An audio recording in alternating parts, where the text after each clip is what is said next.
Good evening, my ladies and gentlemen and squids and everything else in the entire world that is so dear to all of us. This is Low Ink Day 1. I am Super Fern and today I'm joined by the most hype commentator I have ever seen before a tournament, Skeppy. Hi Fern! Yeah, I'm really happy to be here. This is my first time commentating Low Ink, and what an honor it is. Thanks for having me, Fern. Well, I think IPL is the one that does the shot calls here. I'm here as well as you are. And can you tell me what are the teams going to be playing today? Yeah, absolutely. Today we have #Cracked versus Royal Court, and I'm very excited to see them play. Our first match is going to be on Rainmaker Makomart. Rainmaker Makomart. Oh, Rainmaker Makomart. Rainmaker Makomart. Okay. This is a low ink tournament, so we do need to compare to yesterday when we did SOS. This is gonna be more I'm gonna be a little bit more trying to help, giving a little bit of tips for these teams. And on Rainmaker Mako, first things first, don't get splattered by the pop. Because if you all get wiped, immediately it's like almost a guaranteed lead that the other team is just gonna stay behind. And what do you have to say about it, Skeppy? Rainmaker Makomart is a map where you definitely want to be aggressive and take advantage of the other team. You don't have a very good opportunity when the team is wiped. You really have to go quickly and you have to go fast, especially since the Rainmaker path on right side is so close to the enemy spawn. The left side is definitely the safer side to push, but it does take more time, so you just really have to be moving quickly and take advantage of the opportunities that you make. Completely agree. And with that being said, we are going to be starting... I just like the name of people on Team Crack. I'm trying not to make any jokes, but somebody here will not be able to, because they know I can control myself. We have Killer Butt Jesus Shark, and I didn't catch the last one. And it looks like Cracked better be showing us how cracked they are. Both sides are running armor with the NZAP 85, and we do have the Neo Sploosh on the blue side over here. That is a very standard weapon for Rainmaker. Unfortunately, that Sploosh does go down pretty quickly. It looks like they went down in the pop, just as you described. With the Hydra and the Slushy Machine, there is a lot of aggression. The NZAP is gonna be the one surfing. Paper right here, trying to get the control off the enemy right side. The armor pops in, they go back, they make sure they're alive. The armor on the enemy team also pops back. The ink popping in as well. Rainmaker gets for Royal Court. They're trying to get the best. One pick going down, Sploosh once again, trying to get the pick, but it doesn't. Rainmaker dies. Yeah, unfortunately, they really didn't have the paint there to be pushing Rainmaker. Two are down on the side of Cracked here. One coming out of spawn, really, and so Royal Court really has an opportunity here. It looks like they're going to push left side. That is definitely the safer side to push, especially if you have all your teammates with you. Unfortunately, their pro is down, but two are down on the side of Royal Court, and it looks like they are pushing up quite successfully into Crack's court here. Royal Court getting a triple right there. Just go, Fizz. Just go, Fizz. No, don't cheese it. Just. Oh, hello. He's going for the jump, which is extremely secure and safe, except for the fact that he's completely surrounded by the members of Cracked. He took a little bit too long to work on that KO, but it was definitely a very interesting play to see. That's not a path that most Rainmakers would take. The last person was not even in front of them. They were just cheesing. Come on, man. Come on. Sometimes not showing the other team what you can do, you know. And if I was Cracked right now, I would definitely be scared of how that Rainmaker handler can move. That's okay. At least understandable. The Rainmaker was smoothing, was being a little bit good with the shots, and I can agree that now Cracked needs to work hard in order to get a 16 lead advantage back to their side. That's a strong lead, but it's certainly not unbeatable. If you manage to get the Rainmaker into the opponent's court, 16 is a very beatable lead. Oh yeah, and I've seen way harder matches people get the lead in just need to get to 1. Definitely it is possible, and I believe on Cracked. Yeah, absolutely. There's only one member up on the side of Royal Court, and he is jumping back to spawn to regroup with his teammates. There were two down on the side of Cracked, and I don't have a good visual on the paint coverage here, but it does look like Royal Court's... Oh, there we go. Awesome. Cracked does have a significant control of mid, and they are beginning their first push. As they position themselves on the top right of the map, it is indeed an opportunity for the players to push in pretty aggressive. Most of the short range are positioned on the left side. That gives an opportunity for the hammer to pop in. The Rainmaker is close to the podium. They get the lead. Cracked is cracked, and also IPL does not support the use of cocaine. We don't support third IPL. That's definitely not good. Drink some coffee, kids.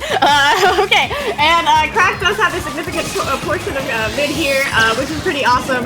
Royal Court is beginning to take control of mid. They're trying to really get that thing out of their court.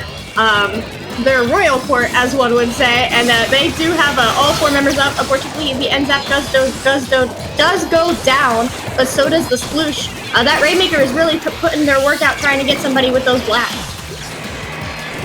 Yeah, the Rainmaker now is trying to think how can they repeat they did when the first beginnings of the match. And in fact, right here is trying the best to keep them at mid, since it's the safest option. They can keep control of the turf and just in general make sure that Royal Court cannot push in anymore.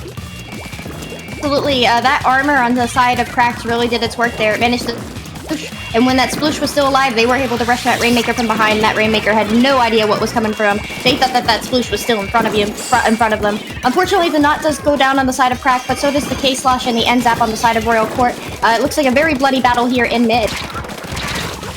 I would say it's a lot of ink, to be fair. It's painted the ground indeed, for sure. Now this is a blood, this is State Call of Duty.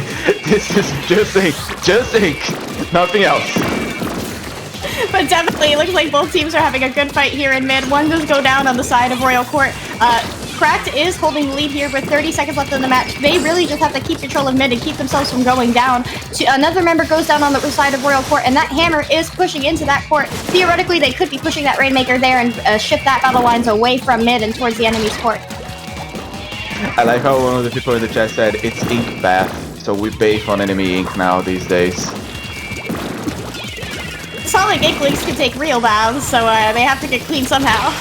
That's true. And with 1 second remaining, no overtime rule for the 15 seconds. It is gonna be first game for Cracked. Congratulations, Cracked. You really showed us. With a lead of 5 points, so both teams were pretty even there. Royal Court had a fantastic solid push, but after that initial push, they were just not able to get control of mid after that. No, but it is interesting. Going back to the moment where Crack got the lead, the Hydra was the only one making sure that no one from the Hydra from Royal Court was the only one holding on the right side. Most of the aggressive and faster weapons were on the left side, meaning that if 2 Slayers would push the Hydra would need to either get pretty lucky and get 2, as in a 2v1, or basically it was just like they get the Hydra, they push in, and everyone on the left side has to go to the right side to stop the Rainmaker, and that's how the hammer from the Sploosh managed to get the advantage, paint turf, and get the lead. So if you are either of those teams, this is what I would say was the points that you guys managed to see as the proper advantage, taking proper advantage of the enemy positioning, which is very important. And we are moving on to Splat Zone Skipper. What are you looking forward to seeing here, Fern? Charger. I would hope to see a blob, but I am extremely biased. Since not Brian is doing exactly what Brian, a DivX player, does in Rainmaker, I do hope that Brian will be the one picking up the Charger. It will be like this is a Brian from lower divs compared to a Division X Brian. Either the scope, yes. He takes the X-Blow, which is basically evolved blob. I'm very looking forward to seeing that. I can agree with the blob. I like the blob too. Yeah, and we both still do have armor on each side. That's very standard for Splat Zones. We do have missiles, Booyah Bombs, Splashdown on the side of the K-Slash. Very interesting comps here.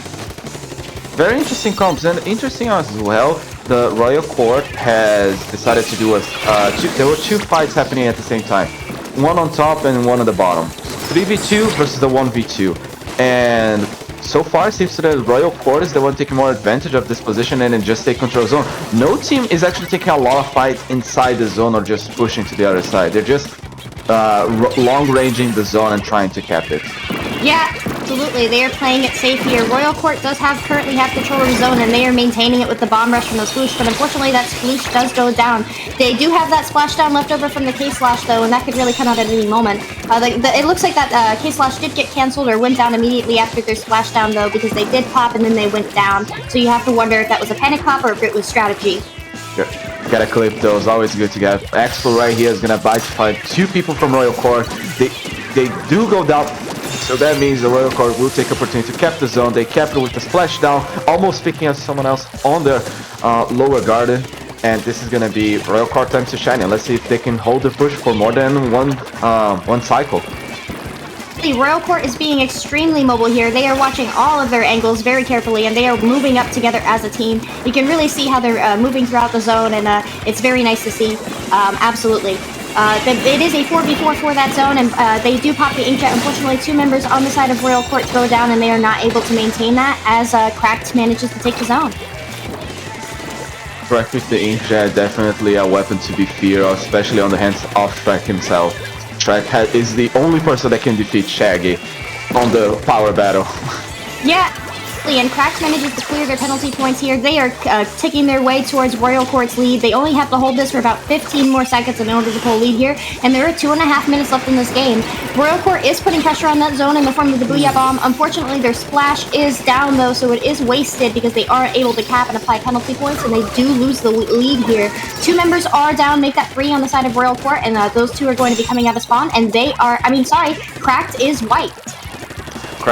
Cracked is white, and as looking what the Nautilus did, just there going behind the statue, that is necessary. This is a good strategy for flanking, but the problem is you jump into a 3v1, and because you were not patient enough or you're not paying attention to who was on that side.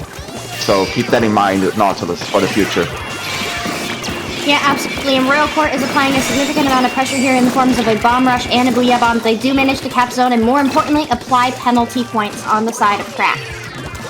Aki right here with the splash, it's smooshing a lot. Like, you see the movements of this player is actually, I do see a lot of potential right here, right now. Painting his feet, being fast with the burst bomb. Very nice. And they take the lead. Royal Court takes the lead on 2 minutes of the game. Was pretty exposed up until their Inkjet came over to help them out, and they do have Baller now, so they can really, it looks like they're going to use that to push back against that K-Slash. That K-Slash is 1v1ing this Explo, and what an interesting fight. Unfortunately, that Explo is now in a 2v1, and they are almost certainly going to go down. You're an Explo player, you really can't be taking a 2v1, my dude. But the fact that he got at least 1 is amazing as itself. It does show the potential of a player as an Explo. Absolutely, absolutely. Explo is quite a powerful weapon in the right hand. Armor coming in from Royal Court, trying to get the trying to apply the penalty so they don't lose control. So the splashdown is a little bit too up in the zone, but will it be enough to take control of the zone? The bomb rush is doing its part, and they do apply the penalty, and Royal Court still has the lead. Royal Court is managing to cap the zone, and they take one out with the Booyah Bomb. 2 members are down on the side of Cracked with 50 seconds left in the game. They are going to be able to paint up here and potentially lock out Cracked. Unfortunately, the Nautilus does go down on the side of Crack to the end zap there. Fantastic play from the end zap on the form of Rush. With 15 points remaining on the clock, Royal Court has the advantage, has the turf. Baller being popped, trying to cap the zone from the Explo side. It is enough, but now it's not going to be enough. It was just for a small moment, and it's just 2v4 happening. Royal Court seems to be the one that controls this match. The enemy cap the zone than it is to lose your life. If they're able to cap the zone, but then you can rush them and take them out with either specials or your main weapon, that's definitely the smarter way to play. Royal Court is popping that Booyah Bomb to defend themselves from that Baller, taking that Baller out from their special, and Royal Court secures the victory here. Royal Court taking this. This is still play all 3, but that just means that the last match is going to be even more excited. Absolutely. Actually, it was Cracks that won the first match. So now it's either team can take it here. Exactly. And what marvelous map are they gonna play on this amazing tournament? It is on a different chat. Give me 1 sec. It is Clan Blitz Inkplot Our Academy. How do you feel? It's Inkplot. That's certainly an interesting map mode. I just play Bamboo here, and I have fun. It's certainly a fun mode. You really do have to be careful getting up to that basket, just because you can either go through the wall, you can go through the left side. You definitely don't want to go through your enemy street, just because it makes it so hard for your teammates to help you out there. Or you can go through the stairs on the right side, which is the path that most people take. The thing is that you do have those jumps that can slow you down. So it will be interesting to see how both teams choose to approach the other's basket.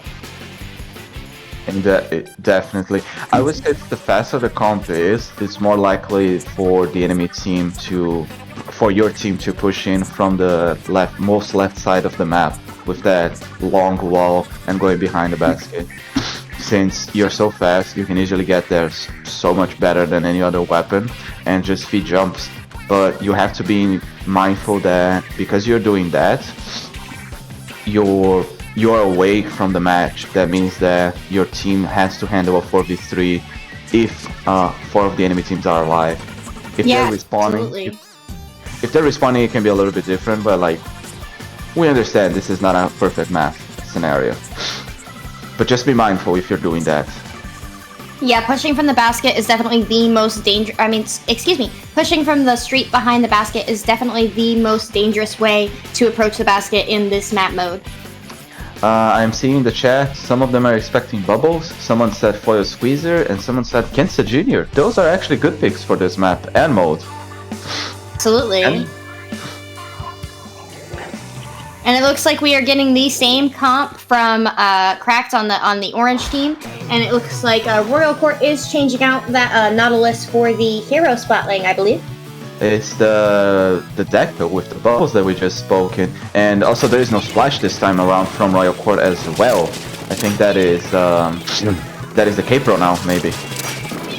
Oh yeah, interesting, very interesting. And that Zap already has their armor. They are just going to hold it, it seems, until some more of their teammates have specials. The Explo has Baller now, and the K-Shot is very close to missiles. The K-Shot immediately pops their missiles, trying to disorient the enemy team. The enemy team does have both 2 of their specials, though, and they are that K-Pro is working their way towards that Booyah Bomb. I would say for sure, if you want to have control at least of mid, 3 people on the right side, it is an opportunity for the yellow team for Crack to push in from the right stack, and we can see that the map is in control more of Crack over Royal Court. Yeah, absolutely. Crack does have a significant portion of the clams here. If you're in control of mid, you're in control of the clams. Unfortunately, their knot does go down in the form of their inkjet, and that's definitely somebody you want to have up to be able to approach the enemy's basket safely. Yeah, completely agree. And the Heavy here taking good opportunities on picking on the on performing 2v1s with their teammates. Heavy, don't push in, don't push in. Okay, you just he's pushing in. Yeah, definitely helping out a teammate there with their bubbles. They do manage to score there, which is fantastic. They have that power clam, but they're really gonna have to work to get it.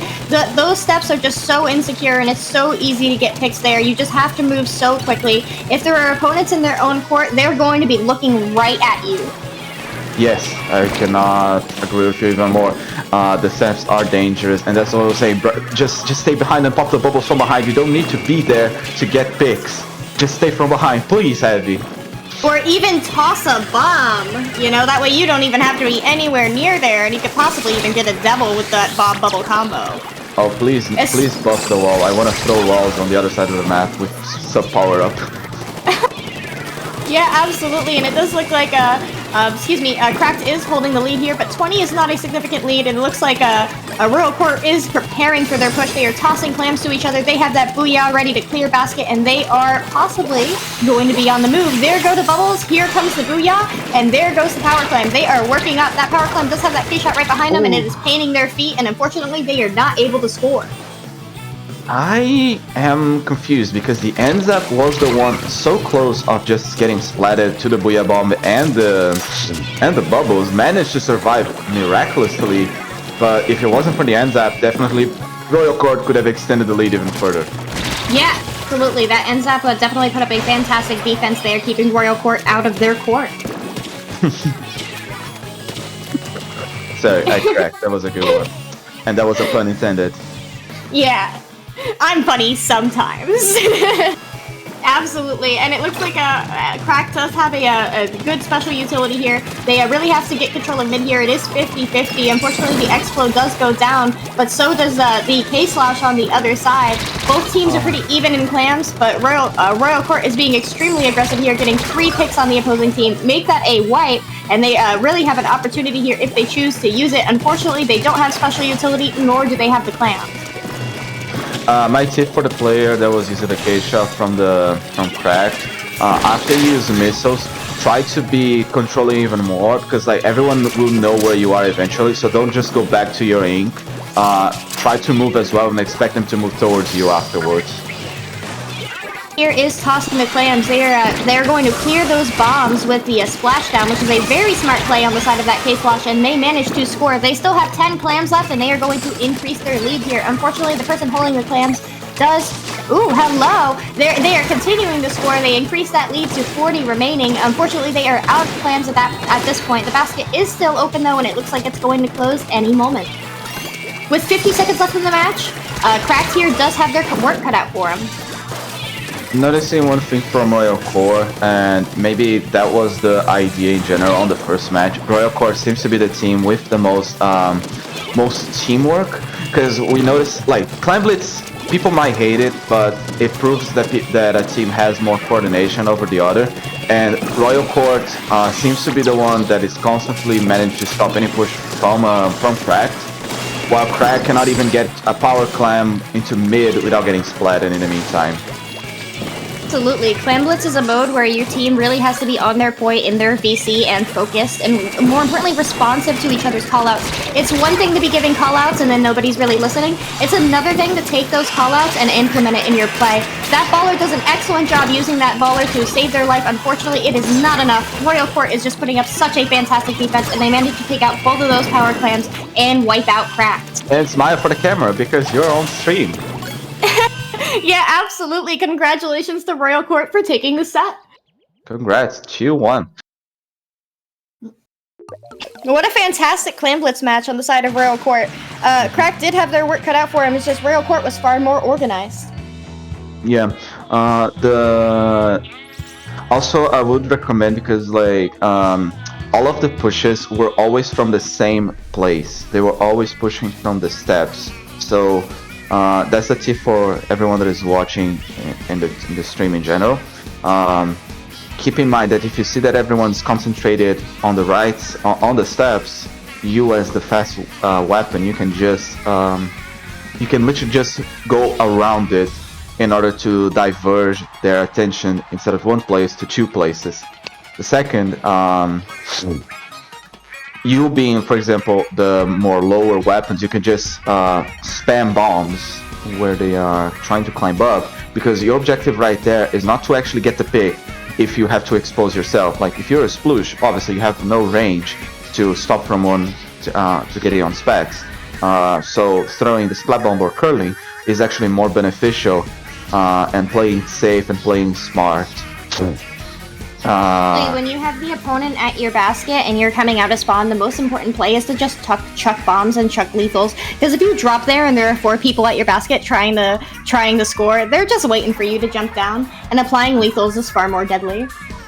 Yes, and the use of Booyah Bomb that we saw was mostly to... Okay, the Splashdown did one thing that was, I think, was a little bit too unsafe, but using the Booyah Bomb to stop a baller or to stop a bomb rush, it is quite effectively. Because you basically clearing that space that the splash or the bomb rush user thought it was unsafe, safe for the enemy team. And the thing I was gonna say about the splashdown is that suction exploded before the splashdown, meaning that depending on the latency and when you decided to press that special button, you could actually have gotten special by a suction bomb that you deliberately tried to destroy. And that, my friend, would be extremely funny. Extremely funny. Using Splashdown to clear those suction bombs that the enemy was trying to control that space was definitely a very smart play from that K-Slash. Yeah, it was a smart play. And not to mention, Splashdown can also destroy the bubbles if you just throw them out inconsequentially. Some people do 2 bubbles if they're not a squeezer trying to do the bubble combo, and then the last bubble being the biggest one, they throw it after a splashdown or something. Really And great use of space there. And now we're gonna go for round 2 on day 1. I'm gonna really give you the maps. Let's start with the first one. Tower Control and Piranha Pit. What do you think? Love seeing... I actually think TC Piranha Pit is one of the most applicable uses of Splashdown. I mean, you could say Splat Zone's Piranha Pit is definitely the most meta use of Splashdown, so I'm very interested to see if we do see another K-Slosh out there. Also, TC Piranha Pit, that first checkpoint is a sniper's snack. They can really dominate there, just because you have so much height over most of the map. You can just stay back near your spawn, especially from an E-leader. You have so much room to work with. Yes, I do think the leader I think is the only one that can still get the tower from that space with more secure. With the Splat Charger and the Splatter Scope, you can still I think hide behind the tower, and not saying that you cannot hit someone behind the tower, but you can only hit half the tower with that range if you don't expose yourself too much. So E-Leader definitely has way more superiority of reaching the middle of the stage. That was also a thing in Splat 1. E-Leader had so much range on that game. Yeah, absolutely. E-Leaders are definitely very powerful on here. Bubbles are powerful on here. Anything that can really capitalize on that height advantage that you have from your bunker and your snipe is really going to do well. Aggressive weapons that could really take advantage of those ramps, like and rollers that can take advantage of fall-off damage with very large hitboxes, such as carbons, would also really benefit on this map mode. Agree. And I would like to know, before we join into the room, who is going to be the next team we're going to be streamed. That will be extremely helpful. The chat is getting impatient. They demand to know more content. They demand the Colosseum. They demand the gladiators. Yeah, they want to know whose champions are fighting today. Exactly. But I will say one thing, and this is like coming from someone that did this many times. If you splash down his zone in Piranha Pit and there is a charger over there, I can guarantee he already knows you want to splash down the zone. So when I say think twice, commit, remember that people can actually splash down cancel you. So please, it is usable, but be aware that there is not a charger close to you. Those charger players are typically very smart, and they're probably reading your mind. Charger players are a weapon where people really have to work on predicting their opponents and not reacting to their opponents. And absolutely, you really got to be aware of those chargers. They're typically very smart players. Would you say a blaster reacts or predicts? You can also include the blob as in the question as well. Blob and blaster. Well, as someone who plays both of those weapons, I will say Blob is definitely like predictive text-to-speech.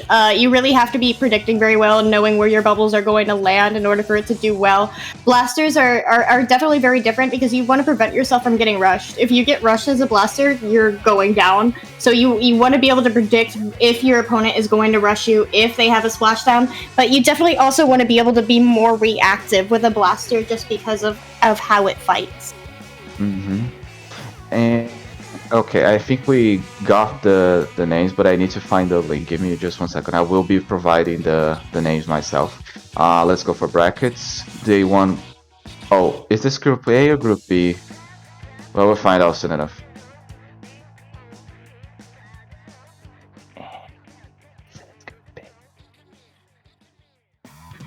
Thank you. Like, we are going to be waiting on the next match. My apologies, everyone. I hope you're all having a wonderful day and enjoying some Splatoon 2. We did recently celebrate the 4th anniversary of Splatoon 2, which is incredibly special and wonderful. And things have really changed so much since Splatoon 2 first came about. In terms of the meta, in terms of the players and who's involved in the community, it really is such a wonderful community to be a part of, and I'm happy to have you all here. Mm-hmm. And we found it, people. We found Nemo. It's Clownfish versus Legato. Clownfish versus Legato. I hope that we have some Nemos on this team, and that they find their aquatic power. Also, on the terms of Legato, I am familiar with some of these players. I have a couple friends on that team.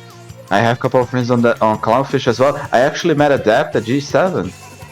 Oh, really? That's so wonderful. Very, very, very nice person. Yeah, I have played a couple of matches, a couple times with Crass from Legato. They're both wonderful people. Completely agree. What were we talking about before that? 4th anniversary of Splatoon. 4th anniversary of Splatoon. I actually want to see a little bit of opinion in the chat, and like, don't take this the wrong way. I just want to see, because this is your choice. You're allowed to have this choice. Do you want a more expansion over the idols on Splatoon 3? B, do you want new idols on Splatoon 3? Does it matter? Do you have a preference of it being more of a male idols or female idols? Controversy about this. It's not much of a controversy if you know how to ask a question, because here's the thing. I don't mind if they do anything, because you can do all of these the same way. You can have a representative with 2 male idols, because they can also be the same way they were in Splatoon 2, but instead with both males. You can have another set of female idols, which means more content for drawers, more content for just people to have fun about, and like more personalities. And you can have even more content from the current idols. So like, in any way, shape, or form, I consider that any option is a win. It's more of a, what preference do you want? And like, you just have to say, I like this idea. Not, I think other people's, I think mine is the right one. That's what I'm trying to go. So in your case, Cappy, which one would you choose? Or if you have a preference? I think having male idols would be a big benefit to the community. We do have a lot of male players who are involved, and them having some representation is very important. Also, you know, Splatoon is a scene where it is very LGBT friendly and inclusive, and just having male idols and possibly even a non-binary idol would help more people feel like they can see themselves in the game. We have so many male players, and they deserve their time in the spotlight. Completely agree. You see, there is always benefit if you just do it right, and I do believe that Nintendo can deliver in terms of software, not hardware. Not hardware. I'm not talking about the OLED, okay? Everyone in the chat, don't add me on Twitter. Although actually do add me on Twitter. I like chatting with anyone.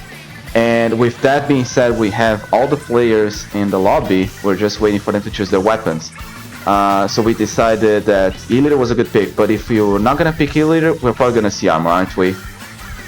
When would we not see armor? That's the question. If a team had the courage to pull out a double missile comp instead of an armor comp, that would be very interesting. It is interesting to see the meta shift, though. I have been seeing more Gluga Decos coming up in my league battles, which is very interesting, just because it is such a natural counter to the K-Gal and other things that are currently very dominant in the meta. So I'm looking forward to seeing these tournament sets as things move forward, because things are currently changing, and it's very fascinating to see. Just a quick, I rewatched my Ludi 5 winning set, and there were no armors on neither of the teams, and I was like, damn, these were good days. Yeah, Ludi's coming back up soon, and I hope to see many people participating in it. It's such a wonderful tournament. 2,000 years later. And we are starting on TC Piranha Pit. Charger, go, Arva, go Twig. And the Nice. hero variant. Yeah, we have the same sniper on both teams. It looks like we are having people thinking about what they're going to do and coming to the same conclusions about what they want to accomplish here. The K-Gluga's on the side of my apologies. On the side of Clownfish. Nice pick. Oh, but it does go down to Legato. Clownfish take control back the zone. The armor going back now from Clownfish, trying to stop the tower from Legato's hand. But the Shed is being so aggressive. But Adept did just show it off the skills of the Kensa Googler. And with the well thrown armor and Fizzy Bomb. Yeah. Absolutely, and Clownfish does get the wipe over Legato, and they are going to push, and it looks like they are very easily going to clear that first checkpoint because they have all their specials. They painted up while they had that wipe.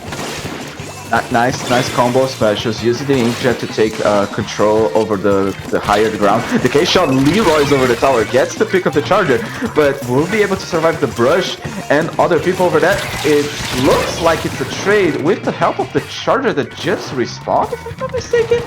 Damn, yeah, that was a pretty aggressive play. That play from the K-Shot is going to help their teammates break out of spawn. Even though they did go down, I would say it was a worthwhile trade. Absolutely. And 2 members are down on the side of Clownfish, and Legato is taking that tower back. They are using that tower to access the opponent's ramp and get some visibility there on underneath their opponent's first checkpoint. A little bit of difficulty trying to climb that tower, but right now, Legato has the advantage, trying to get their push start once again, at least break the first checkpoint. Raid from Clownfish is being pretty aggressive. It stops them, but they still have 2 specials in order to begin their own. But unfortunately, they die on the Inkjet, and that is going to be a little bit of a setback for Legato to continue. Yeah, that pit is going to be so dominant here on TC Piranha Pit, just because you can throw those torpedoes from everywhere, and that baller really can help you keep alive, and as well as the blast radius. Blasters are just extremely good on tower control, especially if they have the paint to support them. A little bit of an unfortunate accident with the carpet over there, stuck on the toxic mist, couldn't outperform its enemies, and just the 96 managed to finish it off eventually. And the brush not taking in control the range of the 96, it gets almost a quad right here. Yeah, absolutely, and the members of Clownfish are wiped, and Legato is using this time to take control of the map, and they are, it looks like they are very easily going to be able to pull lead here, and they do. They do have their Stingray ready to go. 2 members are down on the side of Clownfish as they are heading towards that second checkpoint. And they clear the second checkpoint rather handedly, and they still have 2 specials ready to go. They didn't even need to use them in order to clear that checkpoint. The 96 does pop armor. Unfortunately, it is not enough to save their teammates, as only that splash is remaining. That splash does get a pick on their way out, and they're saying that we are here to keep control of this map. 2 checkpoints down already.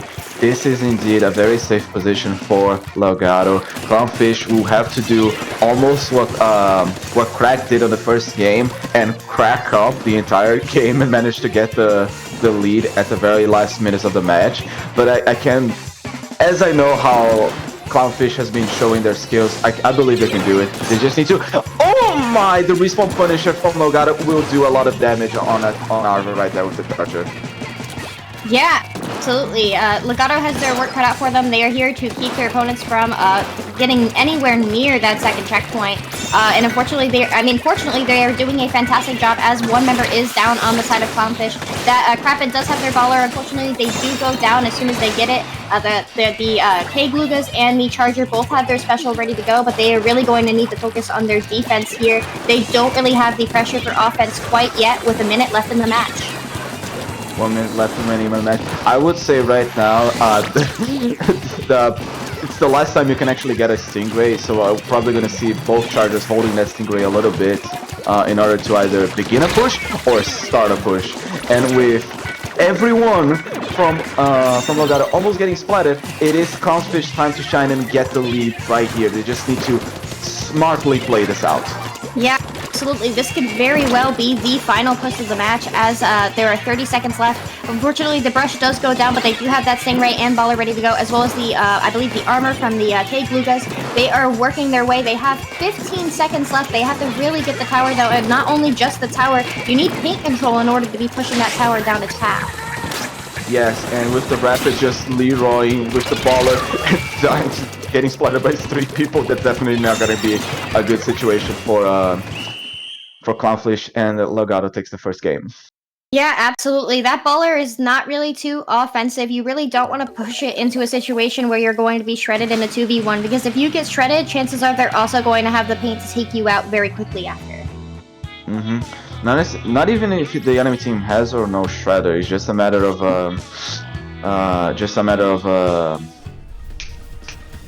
just positioning yourself with the baller. Yeah, absolutely. I see what they were trying to accomplish there by using the ramp, possibly popping it under on the tower, but it just wasn't able to cut it because of the fact that there were 2 people there watching very carefully and shooting at him. Now, for Rainmaker Anchovy, that was the thing I was thinking when we were talking about Mako as being a fast game. Anchovy Rainmaker also suffers from the same curse, where it is technically a straight line from mid to just get loads and loads of points if the enemy team gets wiped. Absolutely, yeah. This is a situation where you want to be able to move quickly, especially with those fans there, just because they are so defensive in nature. And you have all those drops and ledges that are just extremely unsafe to use. if the enemy does have paint control in the area that you're trying to take. Also, I believe we had a situation where in SOS where people were using those corners and they really just kept getting killed in those corners. So I want to see if our two wonderful teams here saw those matches in SOS and how they're going to handle those corners. Oh, I'm sure they did. And I'm a little bit trying to expect to see at least one team, not on the first push, because on the first push makes no sense at all. On the first, at least in one of the pushes at the end of the match, someone trying to go for the fan push, just because it is interesting when no. Don't wish that. I will. No, but I say that is still sounding safe, because that push can work only if the enemy team, only if the team checks that the enemy team is not doing something right.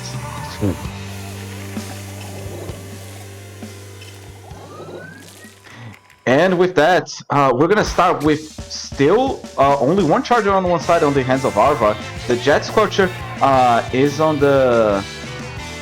Jet Scorcher now has the spamming Ray, everyone's favorite special, but multiplied many times. And with the oh no, sorry, it's a missile or is it a Ray? It's a Ray. Sorry, my mistake.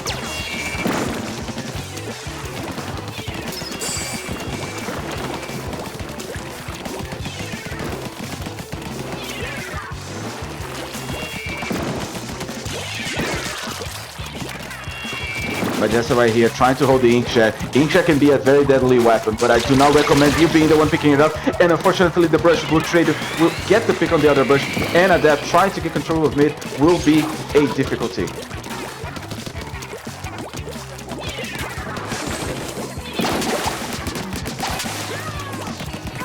Red managed to get control of the arcade, but trying to get control of the left hand seems to be even harder than it thinks. With two people alive from Legato, gets the pick on the jump, a little bit of lag delay, but that doesn't matter.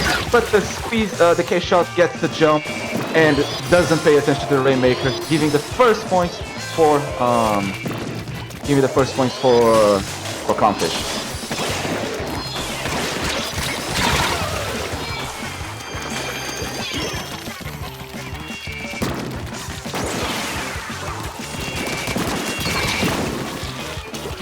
We're getting the pick that is stopping the push from anything regarding Clownfish attempt to continue the push, stopping at the Nintendo 64 point mark. The Rainmaker does reset. It is time for Legato to try to set up another push. They have the pick, they have control of the map. All they need to do is make sure they don't get picked in order to start their push either from left fan or from right fan or left wall.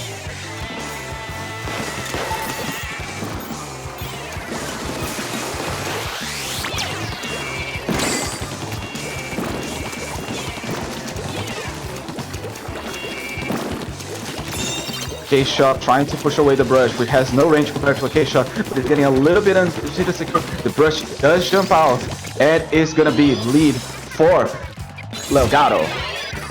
Yeah, Legato is managing the full lead here, and they are doing a fantastic job.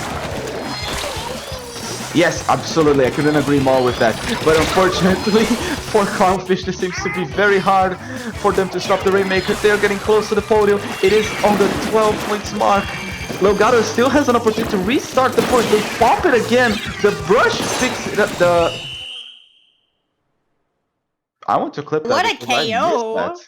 Yeah, absolutely. Legato, they got that pop, but they just said, "Oh, well, we're here. We might as well push this thing towards the KO." And Legato does take the second match, making this set 2-0.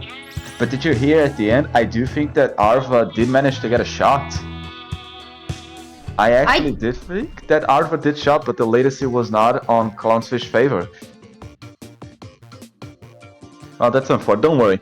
Even though you lost the first two, this is playoff 3. You just need to make sure. That you have a clear mind for the next match. And for Splatoon, Starfish, just relax, play it normally. Take a deep breath. Yeah. Don't let absolutely. To do it. It's everybody is here to improve, and everyone's doing a fantastic job. These sets are high quality sets, and everybody has a lot to learn from these matches. Thank you, Little Career Sen, for pointing out. The Charger did get a shot on someone, but wasn't on the Rainmaker, so it wasn't a latency problem. It was just the not the Rainmaker player. Yeah, things like that are going to happen from time to time. When you're being pushed all the way back to spawn, there, your goal is to be able to clear the opponents and give yourself an opportunity to break out of that area. Getting a shot in the final 5 seconds of a match is a good thing. Unfortunately, it just wasn't enough in order to be able to prevent that KO. Big booyah for Legato. I honestly, okay, I cheer for both teams because all teams can, it's just a matter of like, can they play well and outperform and outthink. If it's moments where losses are not salty in any way, shape or form because you know that you play well and it was just a matter of like, damn, it was just getting a good combo and we couldn't react properly. Yeah. And that sniper does come back out in the hands of Twig, and we do see that splash coming back out from Assel. Arva is doing a fantastic job, and they are saying, I am here to snipe. I'm here to that's what I say when I hear where respawn Punisher from Arva. I'm here to snipe, but please don't splat me. Yeah, you definitely want to keep yourself safe if you're the one running respawn Punisher on a weapon like that. Okay, shot right here, trying to set up a flank. Will the leader on the enemy team notice? No, but the Kinsa Googlers did, and the K-Shot is forced to back up, meaning that the zone will most likely go in the banks of Clownfish. Holding a significant amount of specials here. They do have their baller ready to go, as well as the Inkjet from the Octobrush. They are able to clear away their penalty points and increase their lead by a little bit, but the zone is currently being contested. Legato is saying, oh, we are not going to let you just push us over, and we're going to get that zone from you. Baller once again getting shredded over there. Control of the zone and the lead goes back to Legato, and Arva tries to set up, gets a beautiful shot. Beautiful! Oh, buddy, you do not want to get sniped. You do want to... No, I'm gonna snipe. Not only was that a snipe, but Arva was jumping when they did that. You just gotta love when you see a sniper pull off a shot like that. I would say one of the best sounds in Splatoon are the H3 connecting 3 sounds and the connecting snipe. Always a good sound. And blaster directs, you gotta live for those. That's true. That is true. Those are the good 3 sounds. Absolutely, and unfortunately, Buddy does go down. Clownfish Majesty there flanked with the Octobrush and does a fantastic job. Unfortunately, we are extremely exposed, and the members of Legato all work together to pick that Octobrush. Yes, and I would say that you were the K-Shot using the missiles. That was the moment that they noticed that you were going to use missiles, so you had to back up to use them. Not even though like not used on the brush, just use it from a little bit safer because since you will be a lot of aim lag before you can use your main weapon again. That Crappa did a fantastic baller play there, taking out one member down from the side of Legato, and it was very nice to see. Completely agree. The zone matchup is honestly just fighting for control on both teams, and this is amazing. Yeah, absolutely. This zone has been flipping back and forth, but Clownfish has managed to hold it for a little bit longer, and they prevented Legato from tapping it there and applying penalty points.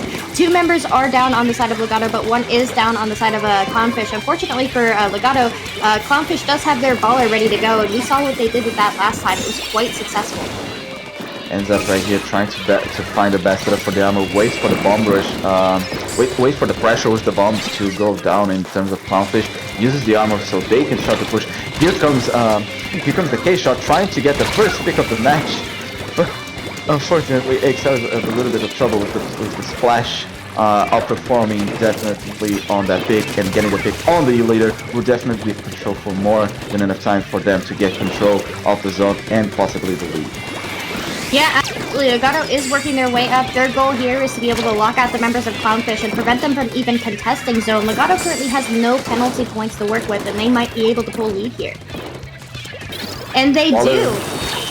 Baller trying to get the cap, but unfortunately you would also have to outthink the zap. That wasn't necessarily the best play, but you put 2 people away from the objective, which gave the opportunity for Clownfish to take control of mid once again. And Arva trying to get a good position on the right stack, doesn't get the pick, trying to hold position back on snipe. Definitely a good play here with the leader. Since you have so much range, you don't need to be in zone.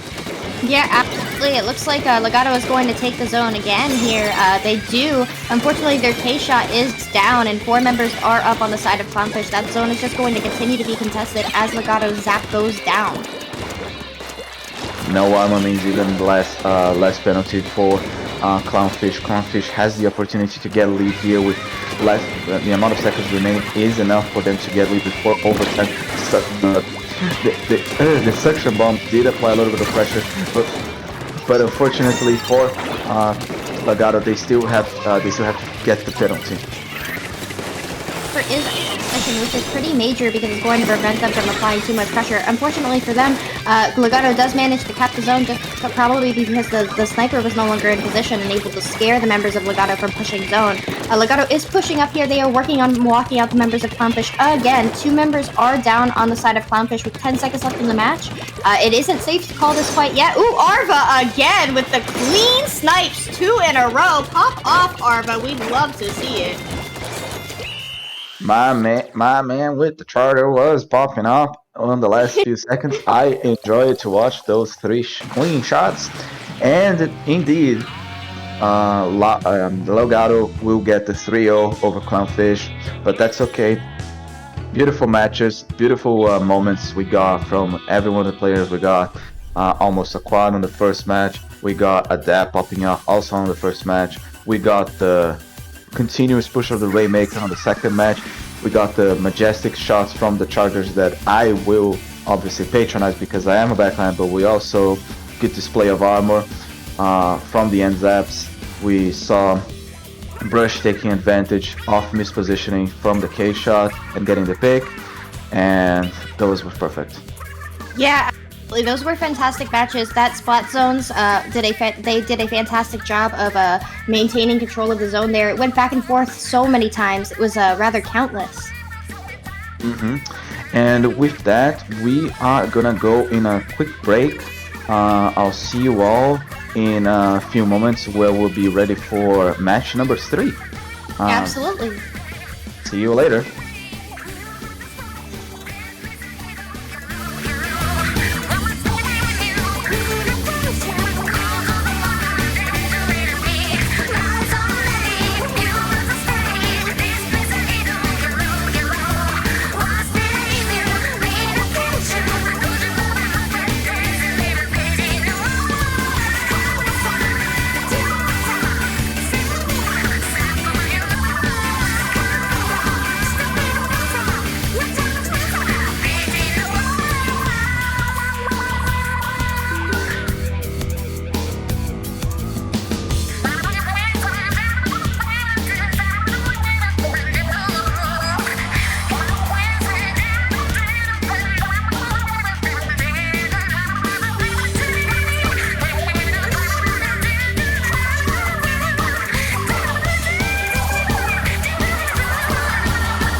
Welcome back, everyone. I would like to first thank all the hypes in the chat from Mango, from Squid Coder, Aquatic Jelly, Saber Splatoon, Moonju42, and of course Scappy herself. And Scappy, how are you now that we went from the quick break? I'm actually still hungry. Oh, I could definitely do with some food. Definitely gonna be enjoying a snack while we watch the rest of these sets. This is the last set that you will be hearing from Fern and I today, so we are hyped and ready to give you every last drop of our energy for this matches between Protean, Greninjas, and Bitclam. How are you feeling, Fern? I'm feeling that I should invest a little bit in Bitcoin with the Bitclam. Yeah, maybe they're starting a crypto based off Splatoon. We don't know. I mean, needs some usage for those coins that I have, that everyone has in the account. It just says 9999999. Hey, whatever works, my dude. I don't know a darn thing about crypto. I'm sure you know 1000% more than me. But we will be starting with Clamblitz Wahoo, which is such an interesting map mode just because you have so much space to cover between both of those baskets and you also have to deal with the carousel. How do you feel about this map mode, Fern? This is my favorite map, aside Wahoo and Albacore are two of my favorite maps. I love all the modes here in general, but Clamblitz, I like it interesting because it's not a matter of just you have special and you have people alive in order to do a push. You have to remember about the bridge extending towards mid, and I think that throws a little bit more dynamic than just like Ink Blot, because I feel that it screams a little bit of Splatoon 1 Mahi Mahi Resort, where the water would go up and down. So I kinda like this map as what it is. Clamblitz Wahoo has got to be one of my favorite clams map. It really is just so dynamic. You have the carousel moving, you have both of those bridges coming in and out, and you have to really time your not your specials, my apologies, your pushes based off of those bridges, and I think that adds like a whole interesting dynamic to it. It's also a very good zones map. I love the fact that the zone is round. It's just so unique, and it's just such a large map that you have a lot of territory you have to worry about. A fascinating map for sure. Yo, imagine, I don't know if you had the opportunity to play that shifty station, but there was one shifty station where it was still turf war, but there were 5 or 6 zones, same mechanical zone, like you have to just pay more than half to be considered everything on your team. And I'm trying to imagine that map with, imagine that map as a zones competitive map. It would be completely hard to get all 5 zones because we already struggle with 2, but definitely will be interesting to at least give some give some coinage. I'm reading the chat and I saw the Bitclam and Squid Coin and I'm thinking of Bitcoin again. God damn it. But anyway, let's start the match.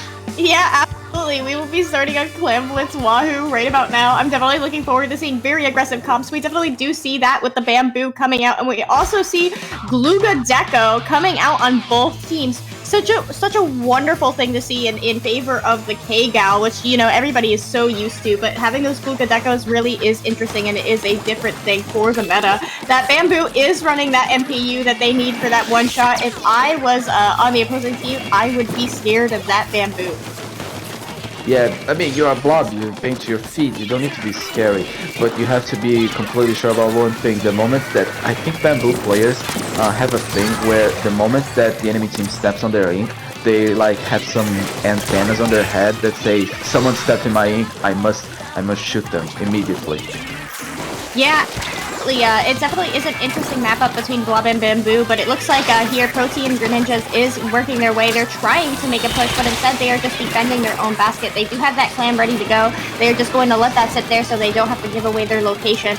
One member is down on the side of both teams, being the Glugas and the K-Shot. Both teams have a significant number of clams, but this is not a game of clams or a game of specials. It is a game of those bridge and controlling top mid, and currently Bitclam has control of top mid. Bitclam I do feel that Heavy is trying to play as safe as possible, and Deco Googlas from Protean Greninjas is a very scared Googlas themselves. I noticed how they were strategically using Baller after a splashdown in order to push the machine away from their snipe, and in general I feel that like depending on the situation, either is gonna be the moment that the aggression of Protean Protean Greninjas will win, or the cautious and patience of Bitclam will be the awarding factor for the victory. And it does look like the Protean Greninjas is working their way back to defend their basket. They do have 20 clams in the form of 2 power clams. That is not necessarily the best situation to be in. You don't want to have all 2 players, or in this case 3 players, holding all of your clams. And it does look like they did ignore a couple of clams that they could have picked up. It does look like a wipe on the side of Protean Greninjas. Bitclam is working their way up to the basket. They do have the clams here to make a successful push, and they dunk. They have 11 clams, and I can't wait to see what they can do with that. Ooh, that rip on the Google Deco getting splattered to an ends up was definitely unfortunate. This could have been much more of a better push. And as a Google Deco, you don't want to get splattered by the NZF. Not because it's a matter of just a matchup is in favor of the Google Deco, but because of pride. Yeah, so, yeah. Like Legato is such a unique weapon, and it is so up and coming in the meta. It really is refreshing to see so many people bringing that weapon out, just because Lugas were kind of ignored for a hot minute there, and just with everything changing and people's mindset changing, and they need to work on how to cancel that double armor that everybody's working. It really is quite a interesting thing to see. A weird display of baller right here from the Google Cup, but getting 2 picks with the marvelous throw to special. Is it gonna be a S3? Is it gonna be a triple? It is not gonna be a triple. The NZAP will fall back and to the hands of the Googlers. They work as a team, found a better position, and know when it's time to fight and when it's time to retreat. The last thing you want to do is overextend there and get themselves killed. Unfortunately, the Googlers do end up going down on both teams, but so does the K-Slosh. That ends up really is working for it, and it looks like Protean Greninjas is working on building up their special utility. That Bamboo is ready to go with their missiles, and so is that K-Shot. Here we are talking about a wonderful comp. We have double missiles, the NZAP with the armor, and the Glugadeco with the baller. That is such an interesting change in the meta. How do you feel about that, Fern? I actually feel there is also another thing that changed on the meta, because I do like meta change. I do think that it brings a new fresh to the community, and you like, okay, even though it's not necessarily changing weapons as a person, but like most of the mindsets is just a matter of like, oh, you are gonna fluctuate to this weapon more, but the skills that you retain from that weapon will apply to that. And I can also say that in terms of meta, because like usually when Clan Blitz started, people would do in like even high level tournaments just ball in with the with any baller weapon and just feed a very risky jump, or basically jump on balling in. Like, you get the idea. I just cannot say the word with that, unfortunately. Yeah, absolutely. Where people would super jump in and use the baller to provide that jump. That's very common, especially in lower level plays, especially right now. But also what I can see more often is people using that baller, allowing themselves to get shredded, and that way they don't have to drop their power clam. And it does look like Protean Greninjas does manage to dunk 2 power clams here in the final 30 seconds of the match. Unfortunately, one member does go down, but Bitclam is holding a power clam here. They do have an opportunity here, but they only have 20 seconds. They have 2 power clams and 3 mini clams ready to go, and they are working their way towards Protean Greninja's basket. That was their mistake. They took too long to just go. The bridge was extending back. They should have just gone forward because everyone was responding. They gave opportunity for the green team to respawn, and that was the mistake they could not afford. They should have just straight gone for the rush, because they were not fighting the green team anymore. They were fighting the clock. Bitclam needed to push in that single moment, and unfortunately for the Bamboo, I have no idea what you're trying to do when you're going from left to right side of the basket on the enemy snipe, because that splat bomb was not great. You should have not gotten splatted for that splat bomb. So Bamboo, keep in mind, you can still do a lot of things from your position, even if you have to go back to the higher ground above, but please be more aware of the bombs. Yeah, absolutely. It was a fairly interesting match to see. It was very stalemating, and it doesn't look like either team managed to score anything other than the power clams. They were struggling to get control of either area in order to make a successful push. When you are at the end there and you are holding 2 power clams, when that buzzer goes off, you really have to have everybody turn on 150% of their focus and work on making a push together and not going down, just because you really don't have that much time. It's not like Rainmaker, where overtime will keep going as long as you're holding objective. Yes, objective, and making sure that all of you can move as a unit. regardless of the weapon you're playing, the specials you're playing, or the rank that you are from. You all have to work as a unit, and everyone can outperform even the best players, regardless of regardless of the comp.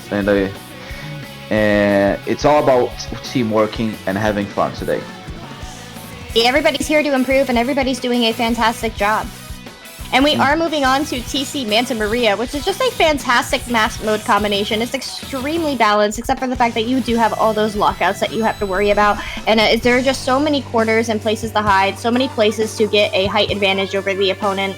So many places for snipers to, not snipers, for slayers to take advantage of. So I'm really looking forward to seeing what both teams pull out here. That bamboo is coming back out, and on the side of Autumn, they are bringing out the Hydra. Definitely going to expect some comp changes switching in from a blob. How dare I not notice the blob until now? Protean Greninjas is bringing out that V blob with the splash wall and the ink storm. Oh my, I'm very interested to see what they can do with that. I'll let you have fun this time. You can talk about the blob and what they should do as a recommendation, obviously. Yeah, absolutely. Working the V blob on TC is definitely a good choice, just because you are able to use that splash wall to give yourself a shield on that tower. You have so many corners here where you can almost entirely block off the opponent's path with that splash wall. It is a very interesting comp, a very interesting choice. Unfortunately, that blob does go down along with their K-shot, and it looks like the pink team is beginning their push here. The pink team pushing in quite aggressively, trying to get control with the slushy machine, way more aggressive. The blob doesn't manage to get the splash rockets. Oh, but the K shot behind it was just there to pick it enough. It was a very good push from the slushy machine, because the objective was to take control of the left stack, and the blob and the K shot work perfectly together in order to avoid the slushy machine to get any more turf on that scenario. Yeah. Three members are down on the side of Bitclam. That Hydra is the only one up there, just trying to stall tower. Unfortunately, they do have missiles on them. They really should be moving if they don't want to go down, and thank goodness they do. They managed to save their life by the skin of their teeth. Unfortunately for them, Bitclam is working their way up. They are managing to secure lead. That tower is nearly in the street, and it looks like Bitclam is going to reset that. Bitclam trying to get now their lead back, but they just took because of 4 miserable points. But unfortunately, that jump with the Googles was not a safe one, because they ended up just jumping into a 3v1 with armor, which is not great. Slushy Machine gets one pick, gets 2 picks with the Fizzy Bomb. Nice work with the Fizzy Bomb. Now the Slushy Machine will do the opposite. Instead of taking the left side, someone else from their team will take that side. They trying to get the pick on the K-shot, and having control of the enemy bunker does give the opportunity for them in order to get even closer and closer to the second checkpoint of the game. But Bitclam will just stop on the 63 mark.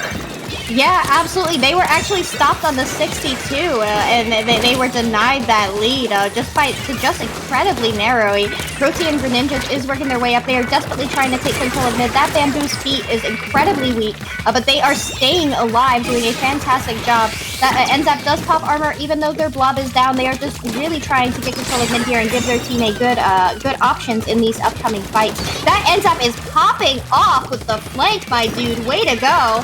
And fantastic use of their own armor. They say, I have this special, I'm here to work it, and I'm here to help my team take even more of a lead. Protean Greninjas is heading towards that second checkpoint. It does not look like anybody is currently on the tower, because everybody is down. That blob is the only one up. Oh, back my dude, take bunker, you've got this. Blob, I kind of find it interesting. The blob is doing basically the work of the Hydra, trying to get control of the map, because even though blob is considered a support weapon, because also not only they have the ends up, the blob itself is making sure that everything is just painted underneath. You see the high ground. Okay, I'm gonna leave you to talk about blob. I'm not gonna take your hotspot. Yeah, do absolutely. It for me. Blob is a fantastic pseudo anchor. You're highly mobile. You can be aggressive. Many people forget that blob is a one-shot, so it can be flexed into a very aggressive weapon if you choose to do so. The blob, according to many blob players that I frequently interact with, is a more suited for that aggressive role, just because you have that splash wall and you can push opponents very closely, and people tend to be scared of fighting blobs. You either are confident about that fight or you are not, and that blob is just doing a fantastic job of keeping themselves alive and playing that anchor role for their team. Couldn't agree more. And with the difficulty that I'm just seeing is right now, the setup that both teams are trying to do is trying to get control of the bunker and top left. and both teams are actually managing to do that job quite nicely and also stopping. What is being the difference is for how long it takes for a team to react and just painting after a push is over. Because right now the Googlers is in a very big disadvantage in the 2v1. Getting the trade is nice, but the fact that the Blob is the one that survived and they still can outpaint the Protean Greninjas just shows that this match has been theirs for the time. And that wasn't a good pick for you to choose that, but you should have given for the Douglas first. But yeah, you got something. Absolutely. That Blob is just really doing a fantastic job of keeping up the pressure. Unlike with other weapons and other backlines that mostly fire straight shots, there are just so many different angles that you can take with Blob. It brings so many more options to the table, especially on Manta Maria, where you have all those possible wall shots and all those narrow channels that a weapon that with bounce shots can really take advantage of. Also, Blob is one of the few weapons in the game that does not suffer from fall-off damage, which makes it extremely unique. That is true. It is a very unique weapon. Sorry, my mom is sending me messages, love me, and have fun today on whatever you're doing today. I say, oh, thank you. I'll basically... The squid mom. A squid mom, yes. And we are now going to go for the third match of the third game, and unfortunately our last commentating this set. I hope after we finish this, everyone gives a warm welcome to the moment that I see the message, because there's so many people. I only remember Puff Gun on the last of day 2. Oh yeah, so Devi and German, welcome them on the round 4 for sure. Yeah. Please. Absolutely. Good luck to everyone who's playing today, and Debbie and Sherman. I know that you're all going to do a fantastic job. This community is just incredibly wonderful and supportive, and everybody is here to help each other grow, and I'm very happy to see it and be a part of it. Yes. How do you feel about Rainmaker Humpbacks? Quoting someone that is, let's just say, known in the community, I do agree with them that taking the fights to the elbows is not a great idea, but it's something you gotta do regardless, because it's where most of the pushes of the Rainmaker either become successful or fail immediately. So Rainmaker Humpback, it is interesting to a point that you're getting the pop and knowing what to do after, because like most of the people outside the Rainmaker are not on their drop anymore. They literally are in mid, technically speaking. So they are vulnerable to getting picks. So if you manage to get a wipe or wipe the enemy team, you have to just move fast as you can. You have to call, I will pick the Rainmaker and I will rush as far as I can for the first points. And then later it becomes a game of just who will break first. It is an interesting map. Not my favorite, not my most. I don't hate it as much. I actually enjoy my share of Rainmaker Humpback just because there are so many different ways to bounce shots, just because of the curvature of the map. You do really... Ooh, that Blob is coming back out, and that Tri-Slosher is also going to benefit from the curvature of the map here significantly. Also, something to note that you definitely want to take advantage of when you have kills here on Rainmaker Humpback, just because people are so quick to re-engage. Those drops are extremely deadly, and you don't want to take those unless you have a significant amount of paint coverage.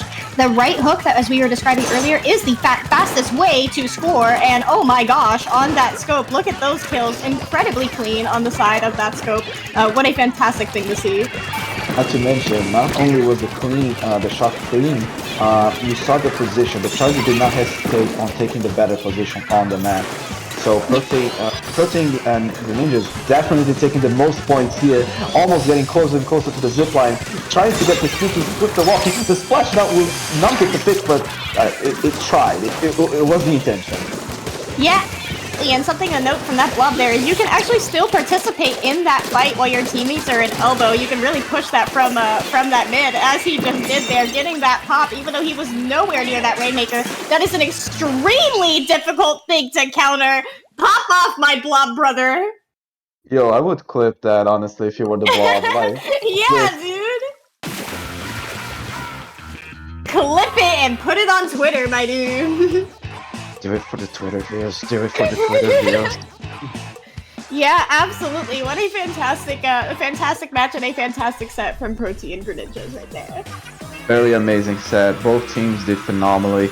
I enjoy obviously I enjoy mostly the how can I say, the end of the Rainmaker, because it was exactly what I was talking about, the term of opportunity that the team needs to pick and just push in as fast as they can. But the TC game was interesting on its own because both teams were trying to do the same thing. It was just a matter of performing better in certain checkpoints. That first Clam Blitz match was incredibly even. Neither team really was able to score a significant amount of points just because Clam Blitz Wahoo is such a huge, gigantic map, and there's really so much that you have to worry about and so much that you have to consider. That TC map on Mana Maria was also pretty neck and neck. Protean Greninjas was able to take lead there and hold it pretty well, but it was also like you really had to worry about what Bitclam was doing there. They were managing to push the tower quite a lot. Fantastic final match from that Rainmaker, though. It was really interesting to see. Just as I was talking about that blob participating in the fight, they get the pop. Just fantastic support of your teammate, and their teammate being over there ready to grab the Rainmaker and take advantage of that opportunity that that player provided. What a fantastic, fantastic match. Indeed. Do you have anything else to say about the blob? Remember, I'm giving you this opportunity because it is your favorite weapon. Blob, and that guy should hit me up so we can talk blob strats. That's all I'm gonna say. And where can they find you? You can find me on Twitter and Twitch at Skepadillions, as seen on screen. And you can find me at SuperFern013. I have been Fern.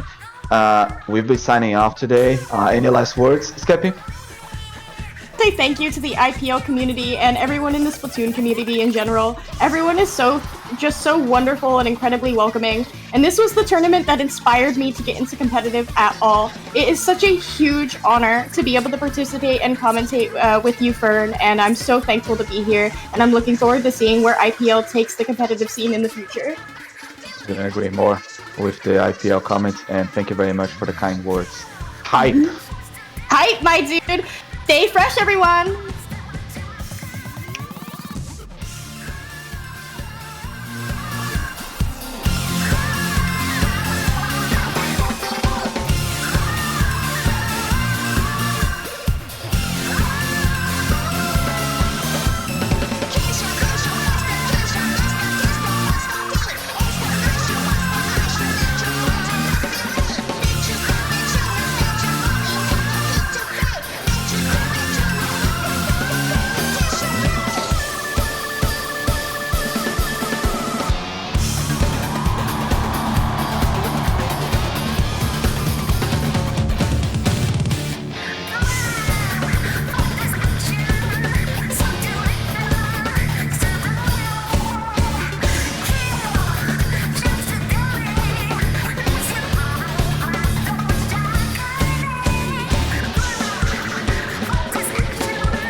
away with 10 seconds left to go here. Nobody has died yet on either side of the map. Here come the missiles. That's going to push back the Arclings, but Apple's going to move up. What a step-up play there by Apple, getting a double and an assist. I see you. And the Octolings take game 1 in this first bracket. What a heads-up play there by Apple. Danny Boy's keeping the way, way back, and the Rainmaker's trying to go for a run here, and now it's only 3 down, and there's only one left, and Downey's able to get the pick, but they need to pop this Rainmaker instantly, or else it's going to be the lead, and the Octolings get it! They get the lead! They're trying to knockout, and 21 does it! And we're going to game 5! The spot basically standing where the tower is going to be, and the Booyah Ball player goes taken down before they can even fire it. The Angels jumping in from the heavens, trying to collapse onto the tower.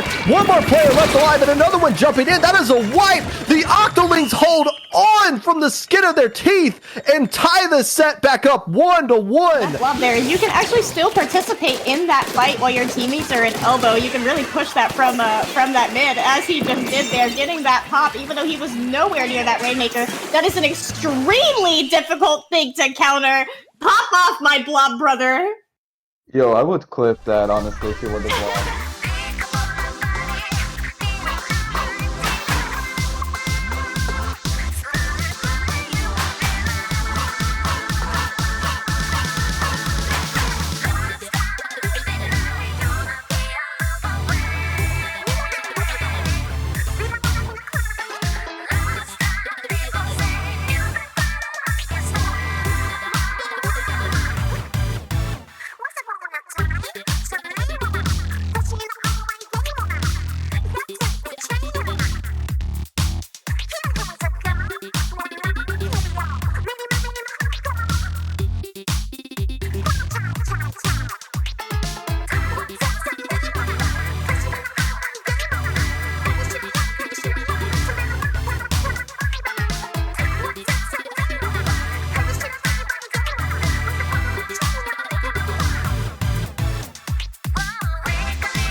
Hello everyone, welcome back to Low Ink July 2021 of Day 1. My name is Kuya, or you can call me German. I am joined here with Devi. Devi, how's your weekend going so far?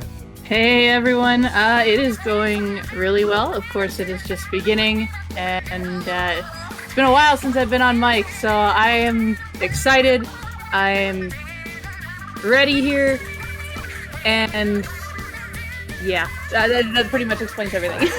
I'm What about honestly I'm on the same page as you are, so I haven't been on the mic for like months now, and we're going to be back here, and we are actually going to be watching Team Renegade versus Rising Tide, and I do recognize a couple of people on Team Renegade. Ahmed is pretty familiar. He's a Splatoon Twitch content creator on Twitch. You'll be able to find him. But other than that, though, I have no idea who Rising Tide is. But I would love to see how they play this out. And the map we're going to be starting off for round 4 is Flat Zone's Muscle Forge Fitness. Flat Zone's Muscle Forge, the big middle with the closed-in lockers, and that's where a lot of the control can be. You'll find a lot of people come in the sides to try to get through the middle, but it's gonna be, you see so many different comps. Like at this point, it's like, usually you could expect to see this. No, you just don't expect to see anything. It's like, what's the surprise these teams are gonna bring out? That's what I want to know.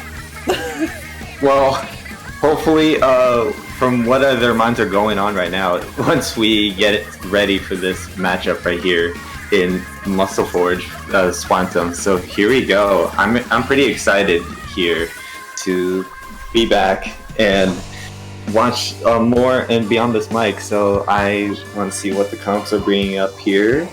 We see an E-Leader and a Soda. Soda, when an all-aggressive comp here, this is going to be really good to see, because we see the orange side, I can see them more prioritizing kind of the middle area, keeping control there. Meanwhile, the aggressive comp, I can see them working more in the trenches and the lockers and taking the fights there and then moving in.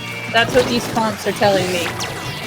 Looks like we got the brush is down on the depth side of purple here, and orange takes takes cap here and are gonna see if they can set something up. But a Booyah Bomb coming in as well.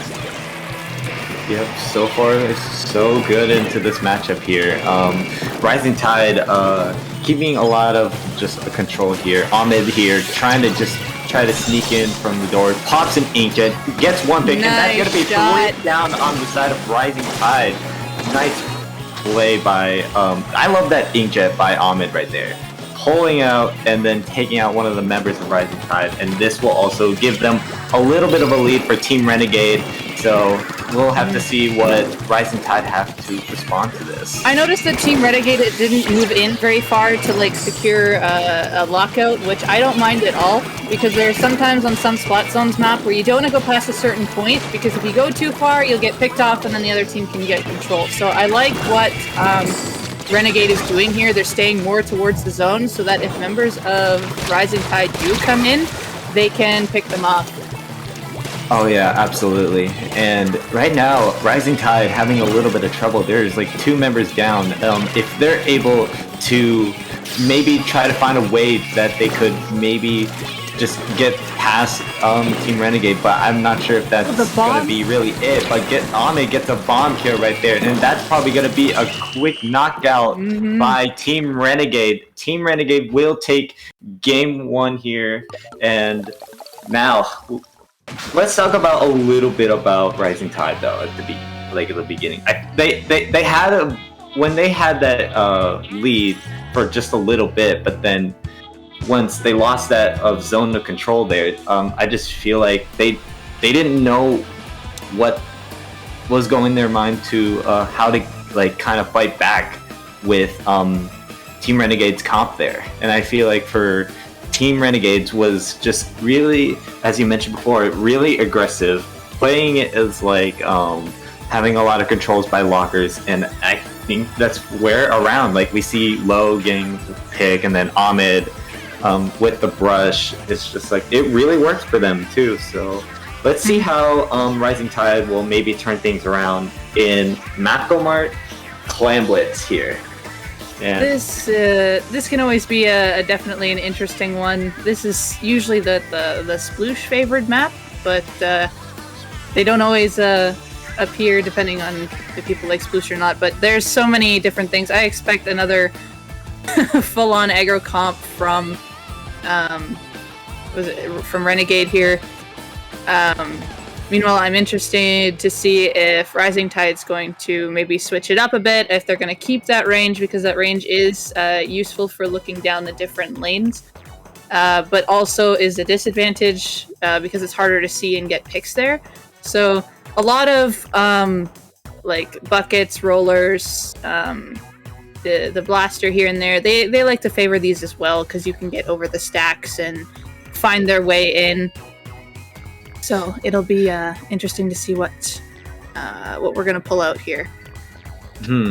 Absolutely here, and we'll see. Like I think from that last match from Team Renegade, I feel like that they're gonna probably keep the same comp as they I played think it's last gonna be one. pretty similar. They were ready pretty quickly, so there might be the odd change, but I think it's gonna be relatively similar to what we saw in the first game.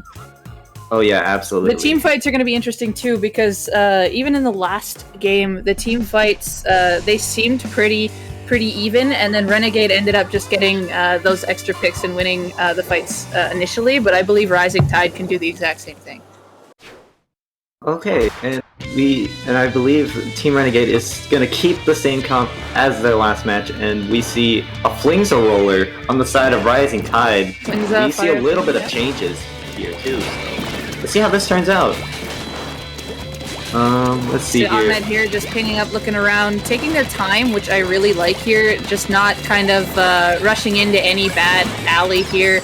Just panning around, looking for that opening. While the pro here is contesting this charger, which is really nice, getting the laser away from certain people's line of sight, and now forcing them back, which the charger was the only one left. We're not sure what happened there, but 3 went down, and Renegade have this initial lead, but they don't have a power clam. The one with the most clams, Booyah. Can they make this power clam? They got one, and now they have opened the basket for the first score. I wonder what was going through Renegade's mind, like when they had 3 down. As you mentioned before, they had a Booyah Bomb out and they had the most clams, and they didn't really get much of good push there. So this will give Rising Tide a pity clam now. So I'm pretty sure we're just only in early game now. So it is still early. We see a 1-for-1. Oh, the roller getting a nice pick there. Maybe he can get this brush. No, the brush does manage to run away. Gonna lurk below. Oh, the bombs and the pressure from the 3 there, just getting surrounded. Oh wow, what a sweet bomb kill from the junior there. That was like, I actually didn't really expect that the Flings would die to that, but that's gonna be 2 members down on Rising Tide. And that's gonna be Renegade's going with another push. That's gonna be a remaining of 62 now. Pro is down and the try is now down, so it's just only 2 members left on Renegade now, but they're still going, remaining of 50, so that's gonna be 3 down.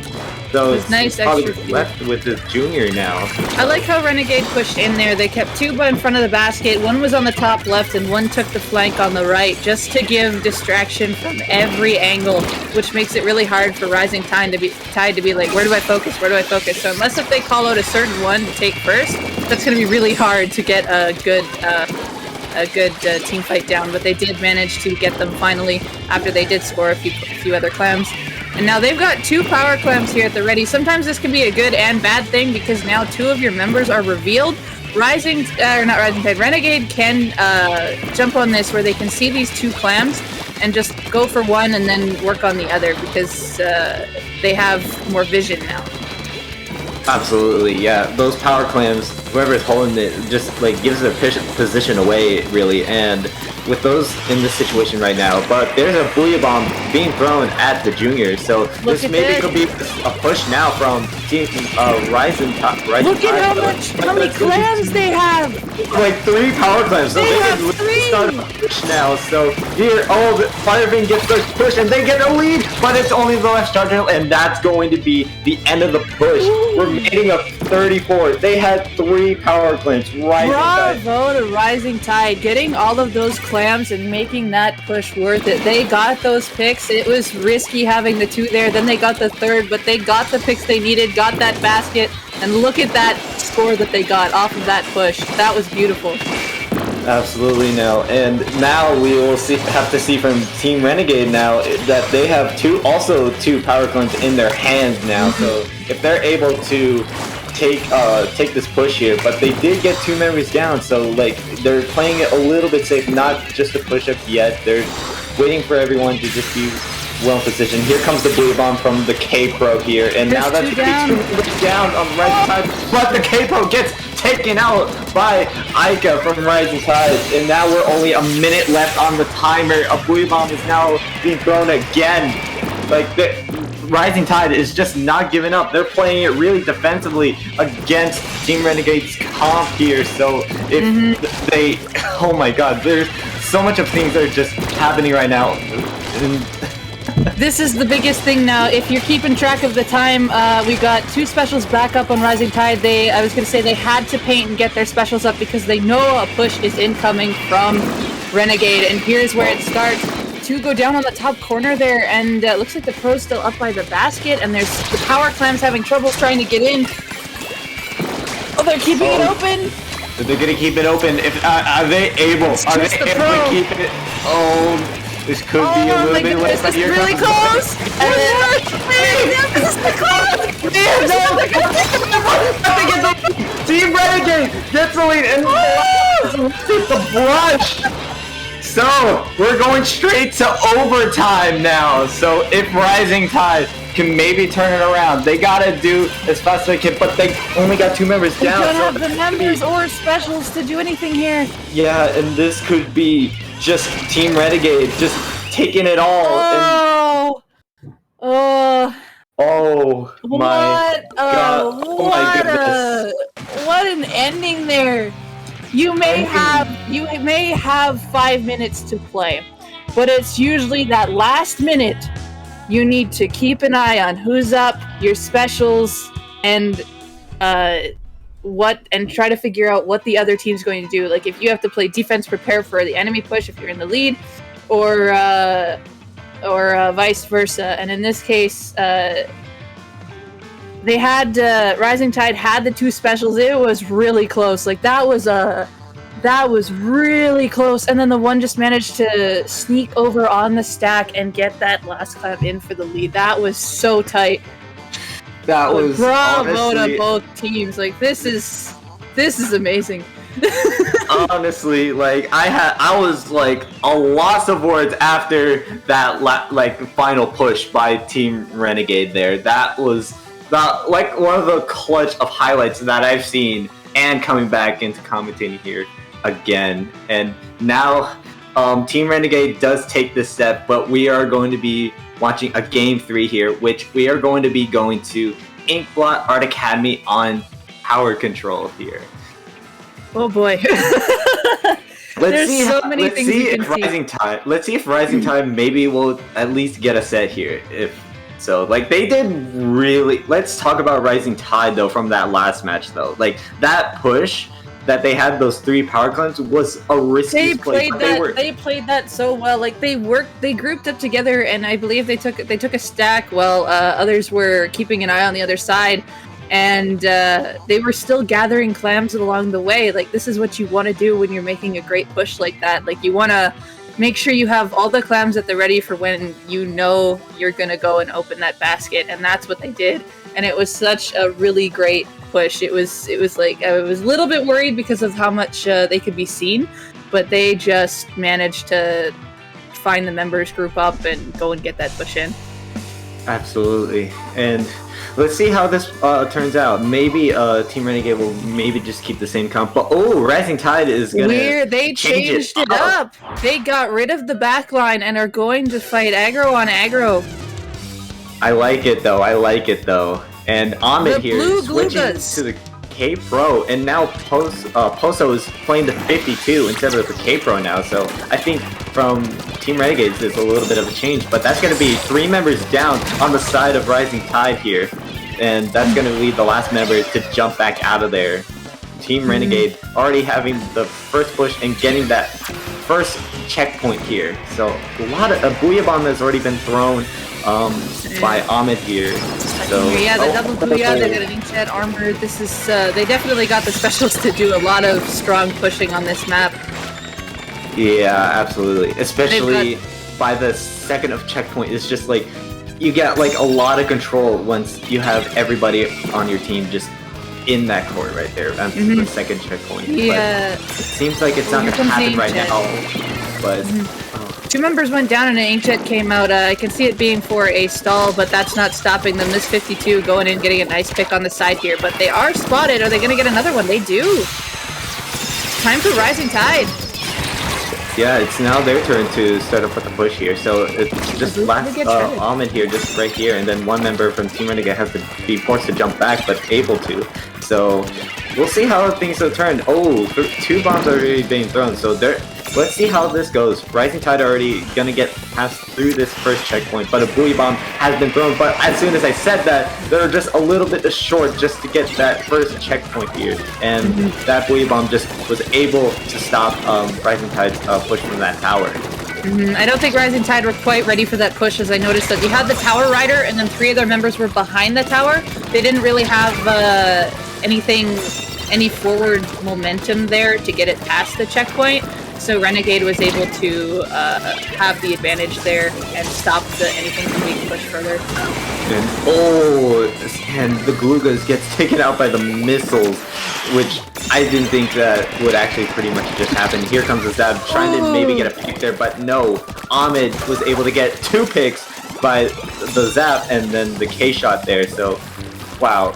Ahmed playing really aggro here, also helping out with Poso here, just to get at least a pick on that slosher. There is a 52 behind the tower, look at this!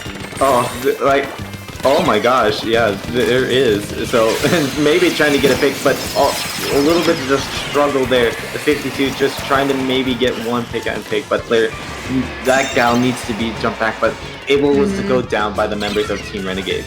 I'd say that wasn't a terrible idea, as it did distract 2 members from Renegade to come back a bit. Unfortunately, there wasn't anything in front helping out to stop too well as they did go down. But I do applaud the 52 for trying the back angle there. But I like that, though, from the 52. Taking off angle on pushes like that can really help in a time of need, if you can pull it off. Oh yeah, absolutely. And now here, the 52, here comes the armor, but the Glugas was able to just force a jump back, and it's just going to be 2 members from Renegade. One goes down, one has to run back, and not already setting up a push for Rising Tide just yet, but that's going to be that's a wipe by Team Renegade. Wow, the Inkjet and then the follow-up with that Inkjet. That was a wonderful play. Just the Renegade said, alright, it's time to go, and they went for it. Absolutely. Yeah, they're just not stopping. They're gonna keep going, but that's gonna end with a reverse. Like a reverse wipe, and that's like a payback for Rising Tide, but can they try to keep a push now that they got a full wipe down, and now Ahmed here just sharking here, just waiting, being a little patient here, and Ahmed's just in a little bit of trouble, but gets taken out to 2 members. Yep. Rising Tide here is 2 down. They need to add pressure on Renegade's plat right now if they want to get this tower to push forward, and oh no, gets kicked off. Caught the 52 off the side, but the tower is still pushing. It is still even here. One team does have armor. Oh, another one does go down. Can Rising Tide keep this going? If they keep this pressure, the Glugas took another pick off on top. They're really trying. It's 10 seconds. Oh, it's 3 down. What's only left is the slosher now. The bomb killed him. So they're gonna still keep going there. Yes, oh my god. How funny is the Booyah Bomb, though? The Booyah Bomb to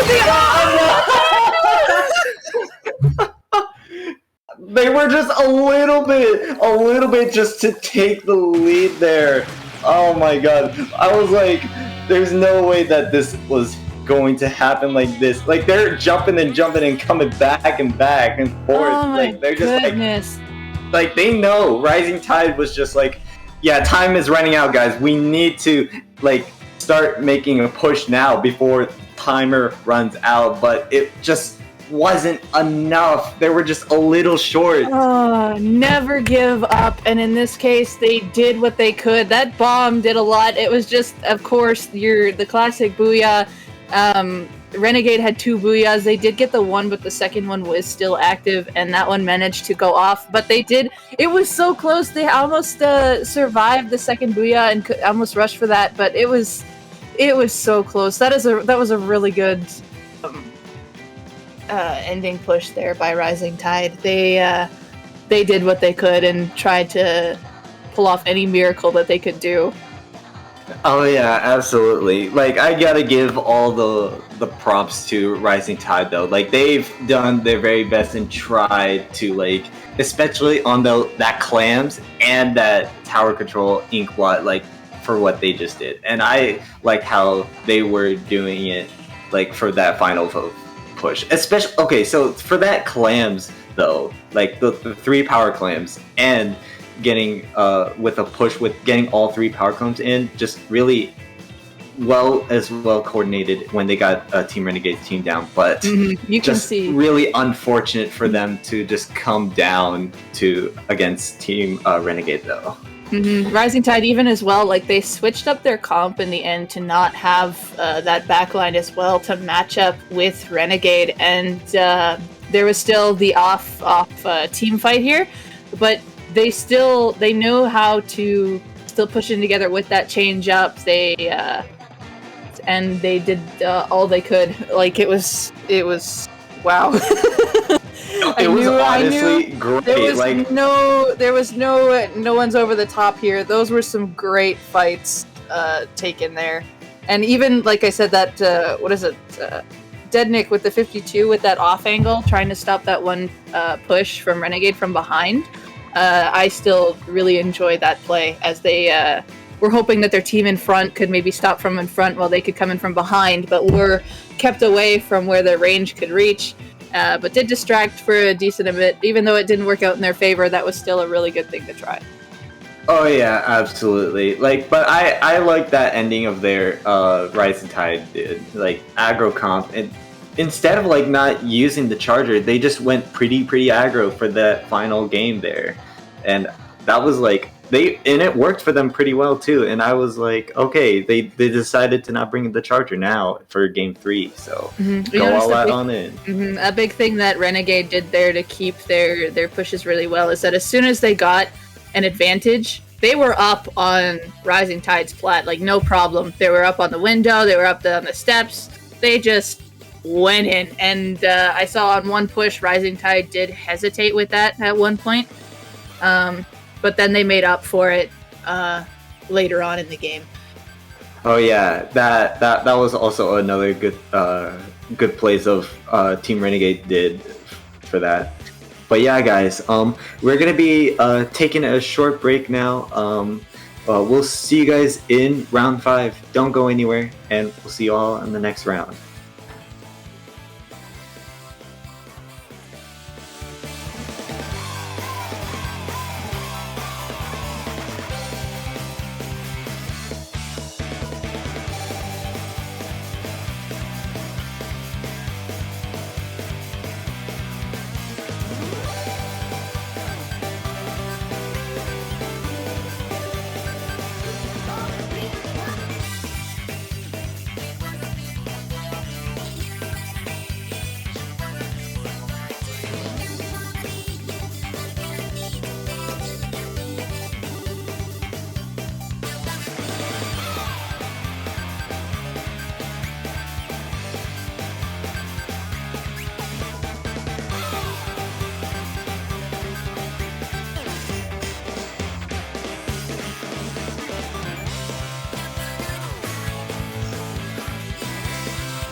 Get in.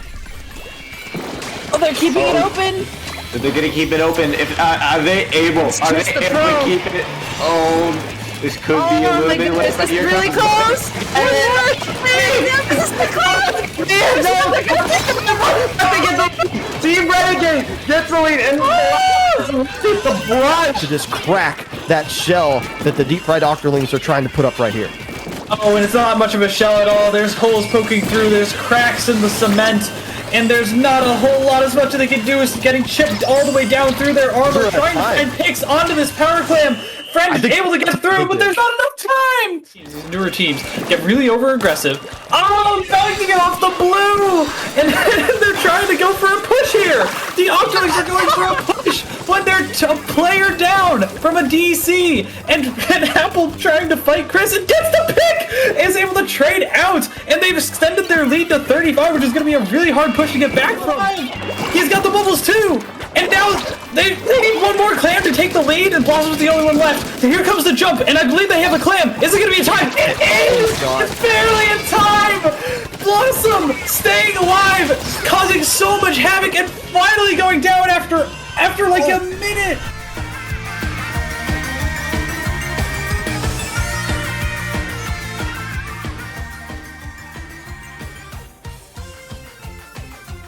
Hello everyone, welcome back to Low Ink July. We're going straight to round 5. If you don't know, my name is Kuya, or you can call me German. I'm here with Devi. We're going straight to Waymaker on Starfish. How do you feel about this, Devi? This is it can be very instant or the whole game. It's one of those maps. Depending on many situations, yes. Depending on how it goes. I've seen so many things happen. As for teams, I'm pretty sure I've seen Fallen Ink. Shiverme Inklings, I will always love your team name. Just know this. But for the map in general, it goes so many ways. There's so many flank options. There's different paths. There's it's a fight. It's a fight. For this map, yes, it makes sense for it for the flanks and everything in situations. But yes, as you guys are seeing on screen, we're going to be watching Shiverme Inklings versus Falling Ink, and I'm really familiar with Shiverme Inklings and a lot, and I've seen them around in a couple of Low Ink in the past, and I definitely want to see how they play it out here. So first off, yes, Starfish main stage on Rainmaker, as we both know in our minds, this could go in many different ways, and depends how this matchup will go. And we're going right into it, and let's see what these teams are gonna bring here. I think I have an idea of what one might bring, but I'm not saying anything till I see it. Absolutely, I would say the same thing. A sploosh, There's yes, a sploosh. yes. There we go. Let's go. I was expecting a heavy from Samino, and we see the Splatling that I like to call Steve, the hero heavy. Alright, so, but Shiverme Inkling, no, Falling Ink, my bad, excuse me, does get the first pop here, so, I like their, lovely pick by this nod. Oh, wow, that was a good pick, so. Like, you want to flank? Nope, not today.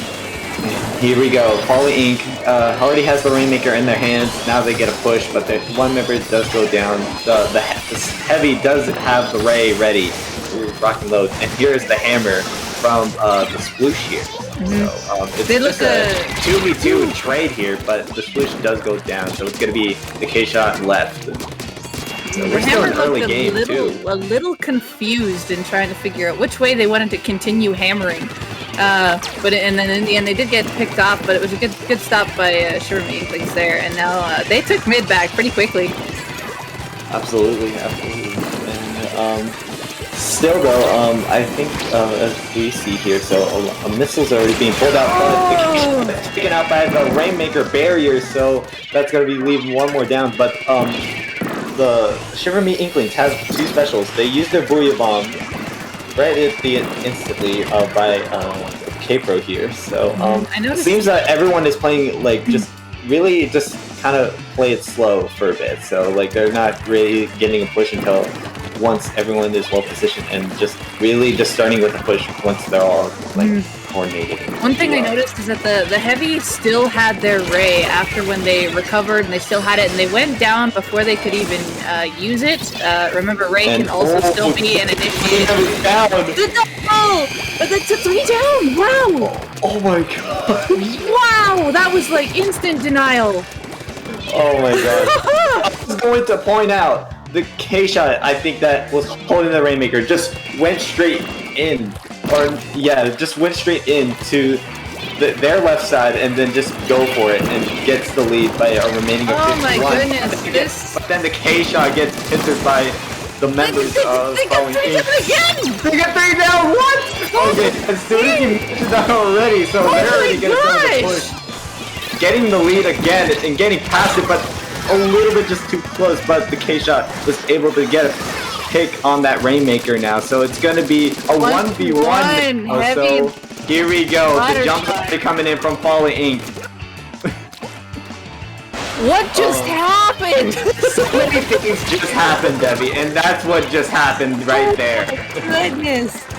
And here we go, the Nautilus is trying to be forced back and just trying to stay alive here. And Looks like Heavy's trying to figure out where they want to go. They're making sure Rainmaker doesn't get taken anywhere. But speak of the devil, it gets stolen!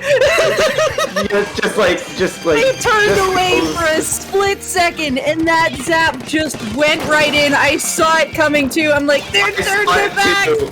I saw it just like went for a straight ninja, and Samino getting a pick on that Nautilus while they pull up their inkjet. But yes, though, like that zap was just being a ninja, just trying to take that Rainmaker and just get it over there. But just that's a good of a remaining that they have for a push, a remaining of 18, and now we'll see how Shiverme Inklings will respond to this. If we only have a minute and 15 left on the timer. The Booyah, the Ray, and the Armor, they do get 3 down. This is their opportunity, but now they have to remember they don't have any other special to lead the way with.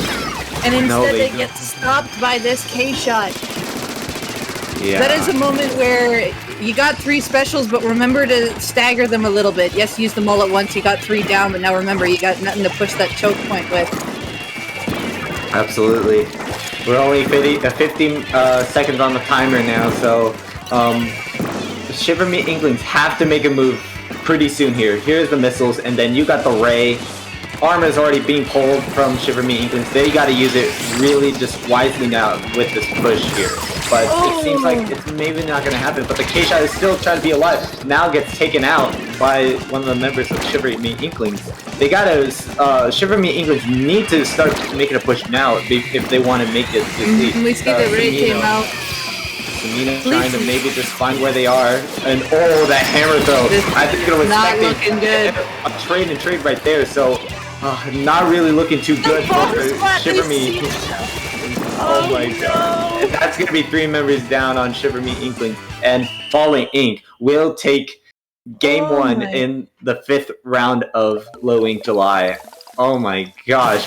Okay, can we just say, Debbie, the beginning, like, so many things just happened so fast. And it just, like, we just didn't really know what happened because it just happened so fast. And then we see one of the members from Falling Ink just trying to take the Rainmaker and then getting a remaining at 18, just being a ninja and just like distract them like from the Rainmaker. That, like, oh my gosh, like many things just happened in this situation and that's what I call Starfish main stage for you all, ladies and gentlemen. That was a Splatfest is how I'm gonna call that. Just like all Splat and Splat, all like that. One thing I want to note is when that Rainmaker got picked up by that zap where Shiverme Inklings thought it was safe. The biggest thing is that it's never safe there unless if you know that the team is like 3 down or so on and so forth. Even if you don't know where one is, it's usually on that map better just to jump it off. Like, you have more time to get rid of it than you know nothing bad is going to happen to it. And in this case, they literally turned their backs for a second, and it was gone. Literally, yeah, that push, the Shiverme Inklings, they had a chance, but then the one member of Falling Ink was able to just get 2 picks off from that push, the Rainmaker and one member off. So like that also prevented Falling Ink just to like hold on to that lead for them. So yeah, and We're moving now on here now. Splat Zone's Blackbelly. This is there's literally one word that comes to mind as soon as this map mode comes on. You know what this word is, German? I hope I do, but I'm gonna wait until you say it. Buckets. Yes, yes, buckets, yes. As for my mindset for what you're thinking, the same thing. Yes, buckets. I've seen quad bucket of different variants on this map mode before, and it's destruction. Like, but I don't think that's what we're gonna see. We do see 2. There's a third one, and a roller. The roller can also can also do similar things as a bucket can. So this is going to be really cool to see. Oh man. But I do like the splat already. explosion. Early splat on top mid from a bomb. You always gotta be careful there when one team's got a lot of bomb power. You know what area is gonna be contested first, and it's gonna be the bomb's gonna go up the top mid right away. Always gotta watch out for that. Absolutely, yeah. Look at this, Falling Ink getting another really early 3 down onto Shiverme Inklings. Yeah, so far, and now they got a lot of control. And plus, for Falling Ink, as I want to point out, that they have an Explosher. And this is, like, for me, a good map. And an example for the map and mode to just get a lot of control and just a lot of paint by using the main there. And, did you see that? Hello? Did someone cast a spell or?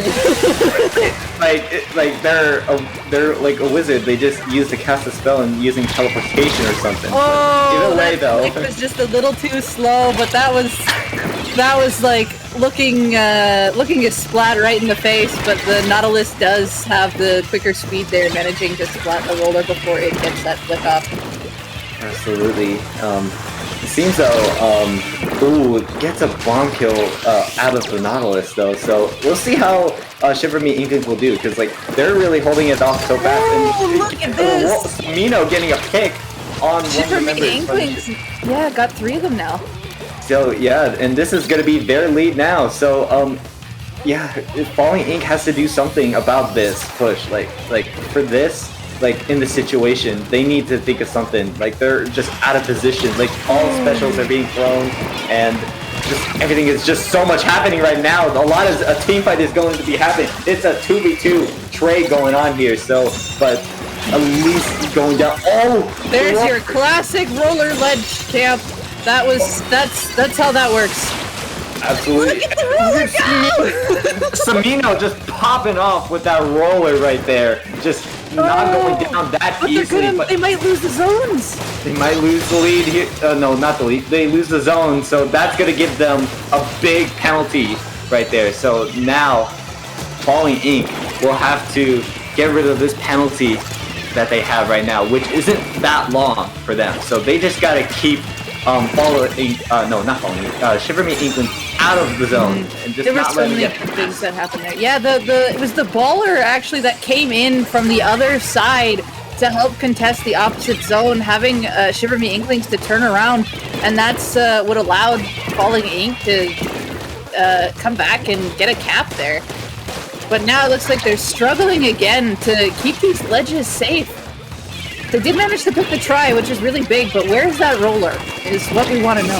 That is the question, because the roller could just be anywhere. The roller. Just on top here, and so... No, they're still staying alive, but they are seen. Yeah, they're being seen from here by Samino. Yeah, just trying to not get picked off by any of the members, so... Like, now, Falling Ink does get the zone back, so they gotta really just play it really, really defensively and getting a lot of control if they want to get this lead. Like, remaining of 9 from Shiverme Inklings is, like, Not really too big. much. It's really big, but just not enough for them to for a knockout game. That was the fight for top mid there, displacing the Explo as it was in a prime position there, and but managing to stop it. So the Explo and the Tri can stay in their prime position, but we see a Booyah coming out. Roller's gonna see if they can move it, maybe try to do something here. They see two different people, goes for the one. To pick on the Explosion, that's actually going to be huge for really good decision Shiverme. there.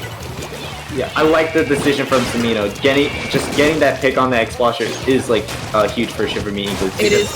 Like the Explosion just is a little bit just not they need to take out the Explosion for that of that control. So we only got 30 seconds on the timer now. Anything could really happen at this point. There's 30 seconds and two members from both teams go down. It looks like, oh, this jump in might be in trouble, but the inkjet shot misses. No. We're down to the final 15. The Tri's got special. The armors are coming out here. The roller goes down. Only has to make a move now. They got to do it, but they get the zone now. But I'm not sure if that's going to be a long, but that's going to be two members down. Will they be able to hold it off? The baller No. captive with the Booyah. It's just the Explo. They capped one zone, but they need other people. The roller comes in and goes bonk. Oh! Splat Zone's Black Belly. Welcome to fall off territory.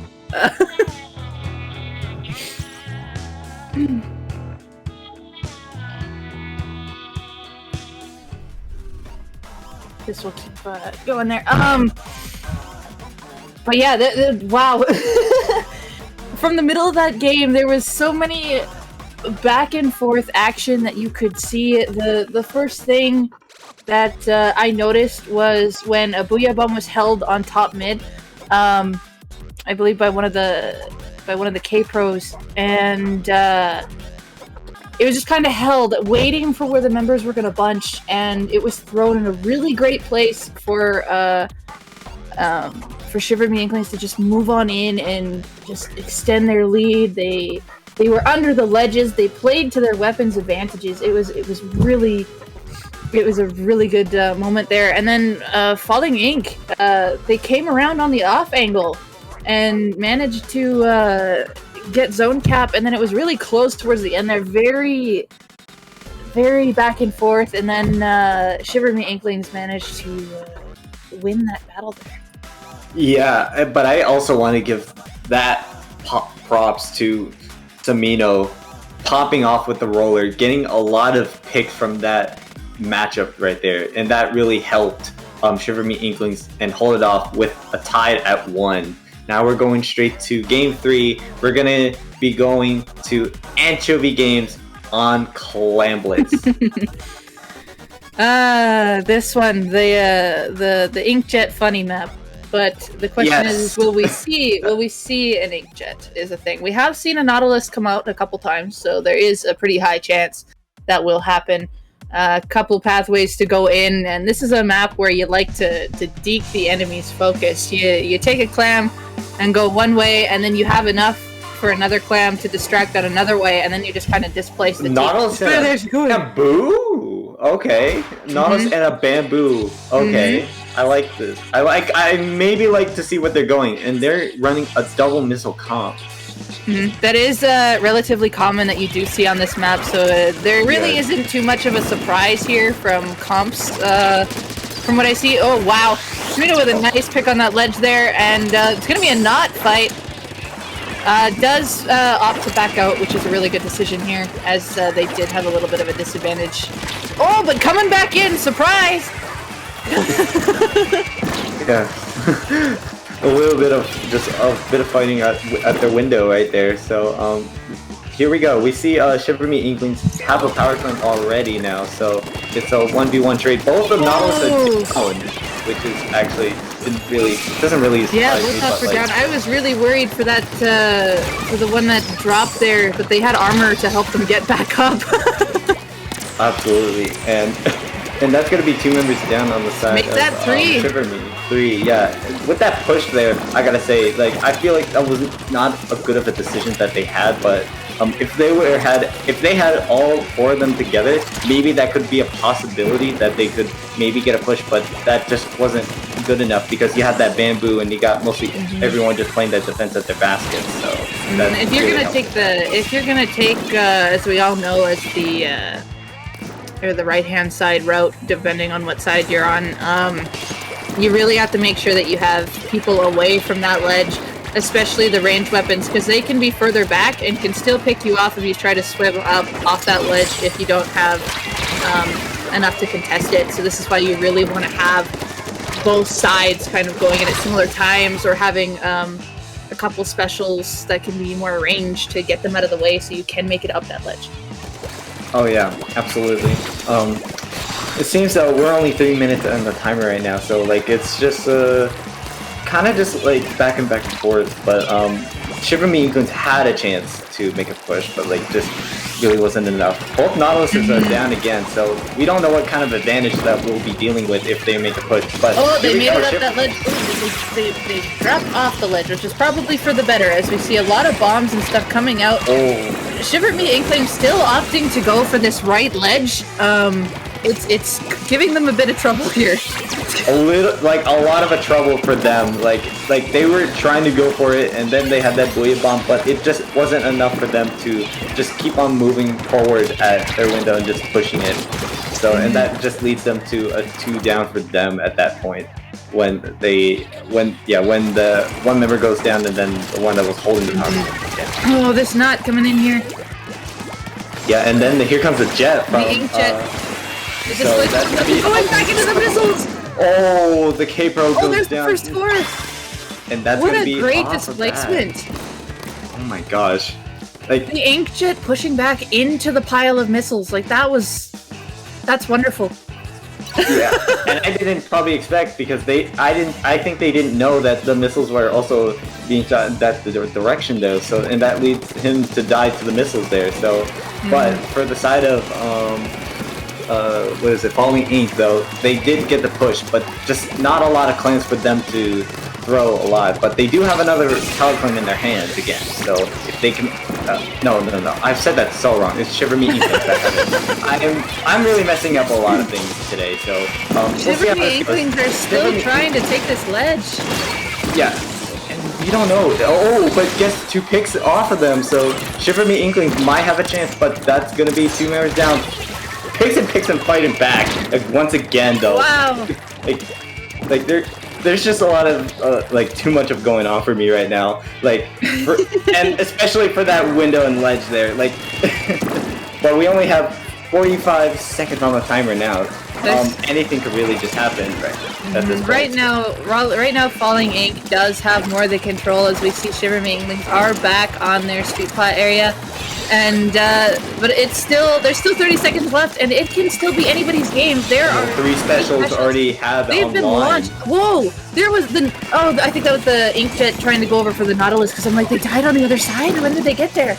But I think the Nautilus tried to do the Inkjet thing, but I think it was a little bit too early. The 1 pick off of that, so that's going to be 2 members down. I did also want to point out, Shiverme Inkling did have 3 specials online, but it just wasn't used at the good of timing. And then here, the Nautilus from Falling Ink was able to get a pick off on Samino there. So now we're going straight to overtime. Let's see if Shiverme Inklings might have a push here, if they're able to do so. They are 1 man down, but now they're trying to rush it. There is one underneath. They are going to go for this jump in, but they're not going to really have anybody to follow it up. They're going to score this, and it's going to get stuck. There's no one else to follow up to get another single clam in, and it's not going to go well. Yeah, it's not going to be... Unless this ends up Nope. Wow.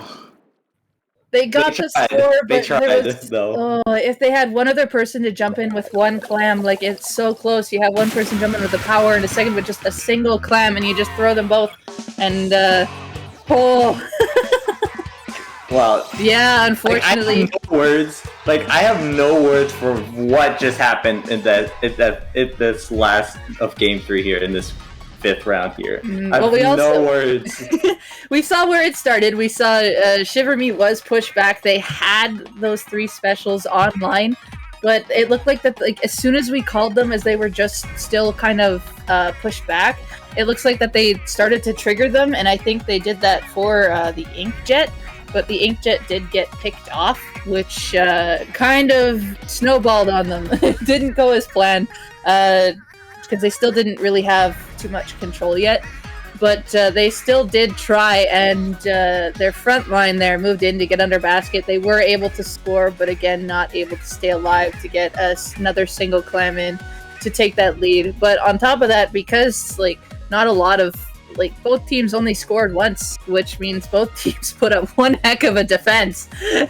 Yeah, that was just like playing all defense and defense that whole game. Like there was just no more pushes that was happening with that matchup right there. Like just 1-1, just like throwing power climb in, and then just like, you know what, we're kind of just maybe play safe and then just let it go. The biggest moment of that game there is when Falling Ink got their first push in. They used missiles and Inkjet in a beautiful combination. The missiles fired. The Inkjet was on the other side being a distraction. And when it came out, it was able to push the members back into where the cluster of missiles was going to land. And then they ended up getting the picks they needed, and they could just go in and score. Meanwhile, Shiverme Inklings looked like they really struggled to get Falling Ink off of that the right side ledge, and just they kept trying to do it over and over again. At this point, it was probably known to Falling Ink that this is going to be a similar path being used, so they just continued to be denied, so they really couldn't get a strong push off there. Yeah, and a thing that I also want to point out for Shiverme Inklings, I feel like they could have maybe done something that they could have done. Like, especially, like, we've seen them, like, they push with the enemy's window and their ledge there, like, more than just once. And it just never really worked out for them. Mm-hmm. But I do see if they were able to come up with something in their mind for better for that, I think they would have for sure maybe gotten a power climb and then just maybe getting a leap off of that. But they did have their chances, and then Falling Ink was there with some pretty good defense too, because we saw that there was a couple times where Shiverme was able to get the climb up the ledge, but you saw all of the bombs, you saw so much ink coming down in front of it, they had no choice but to retreat. So it was still being really well defended. Even when they had like another man advantage there, it was just so well defended as well. Yeah, that was just like for what we've seen from that matchup from Falling Ink, and I like the choice of the comp that Falling Ink had. The bamboo is a wise, really good choice for missiles, and then one pick, like just like damage, like get one pick off, or not really, but like just getting damages off of the members of Shiverme Inklings, and then just also shredding, like maybe their comp that happened. But I gotta say though, maybe the bamboo and Nautilus could have made their decision that they had was something that they came up with, and it worked pretty well for them. Mm-hmm. It really did. But definitely well fought from both teams there. These matches were really really good one, especially from those two from game 1 and game 2 was really great that we've watched from both of those teams. Like Shiverme Inklings was not giving up, especially for their comp that they had from the Splat Zones on Blackbelly.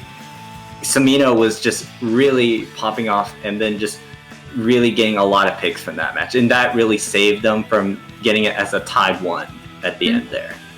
Well, the final score was 2-1 Falling Ink. GG's to them for winning the set, and Shiverme Inklings for still taking a game off of that, as they both finished strong, I will say that. And with that, it's the end of round 5, and we will be to round 6 relatively shortly.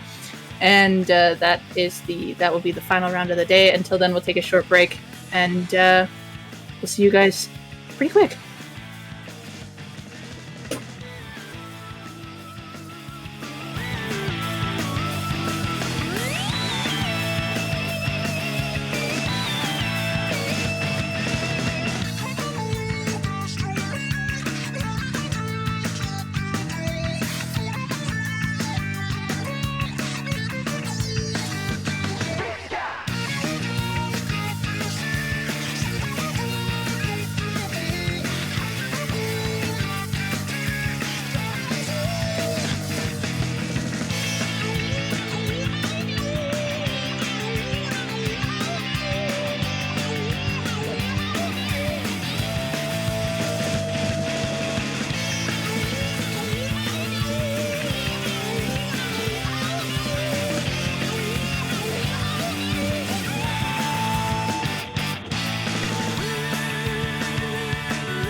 basically standing where the tower is going to be, and the Booyah Ball player goes taken down before they can even fire it. The Angels jumping in from the heavens, trying to collapse onto the tower. One more player left alive, and another one jumping in. That is a wipe. The Octolings hold on from the skin of their teeth and tie the set back up 1-1. Make a move towards the basket at this point. With 3 power clams to their name now, finally the bubbles are going to be coming out. So we get 1 power clam, 2 power clams, 3 power clams in for the deep fried Octolings, bringing their score all the way down to 31 points remaining, plus more clams coming in. Dandy Boy's keeping the play way back, and the Renegades trying to go for a run here, and now it's only 3 down, and there's only 1 left, and Downey's able to get the pick, but they need to pop this Rainmaker instantly, or else it's going to be the lead, and the Octolings get it, they get the lead, they're trying to lose the knockout, and Dandy Boy dumps it, and we're going to game 5! Oh, both DCs! Oh no, that's Mars! This series DCs! under 2 minutes, so this game will count, and that's a wipe! The Octolings are gonna get lead right here! Oh no, Shipyard Rainmaker does them in again! 50 seconds left to go! Oh my goodness!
Hello everyone, welcome back to Low Ink July. We are to the final round of Swiss.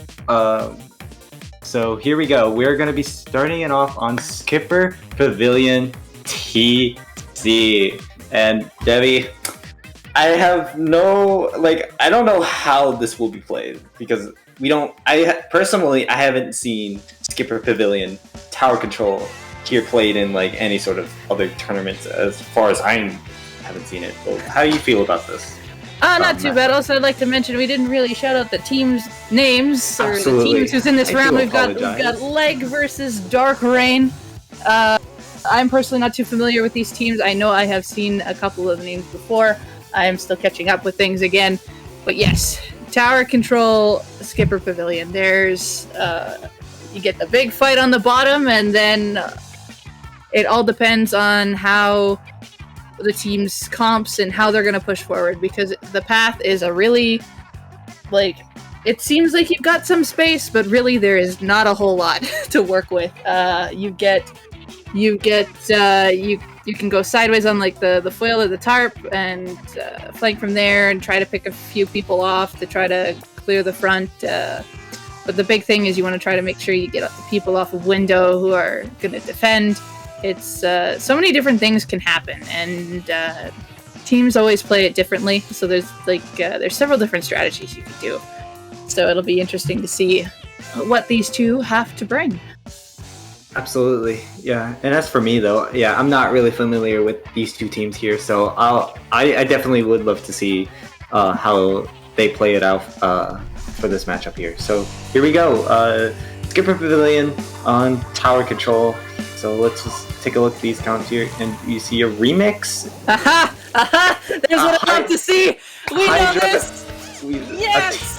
A team. So okay, so this is a comp from the side of what is it? Leg, yeah. A Nautilus and a Hydra. I feel like I know how this will go for how they will play it. For We've got the double Booyah armor missile on the green side here, which is very tower oriented, and the other side we have double armor inkjet splashdown, which can definitely stall out as long as those armors are staggered. I will note from the beginning, I was like, I'm pretty sure Leg has a Hydra player, and I was like, there it is. And now we're seeing it here in game 1 here in TC of Skipper Pavilion. So here we go. We already see Dark Rain having a little bit of push, trying to get the first checkpoint, but just getting kicked off. But here's the splash down. But I'm not sure if that was a smart play. But Neppy here, flash down and just taking out the 52 gal at the end there, and getting another pick on Amphi now. So this is was it Leg's turn, time to just make this push now. They already got the first checkpoint already passed through, so they're gonna keep it going. They got some really decent control now, so like if they're able to just keep it on, then they get through with that second checkpoint. But I'm not sure if that's going to happen just yet though. So. Oh, they might sell it here, but it looks like they're gonna try and go for a pick. Nope, they missed, so they're just gonna back up a little bit as they see the team moving back in, getting away from the point sensor. And Dark Rain here is going to try to see if they can take control here. No one's in front of the tower yet. It's still really orange, so it might be a little bit tougher, but they do have the Booyah coming in to clear out the Hydra, which the Hydra is down. Oh yeah, and but 2 of their teammates are down, so this is still relatively neutral here. Hydra's back in place. The Zap's going to just deny the jump.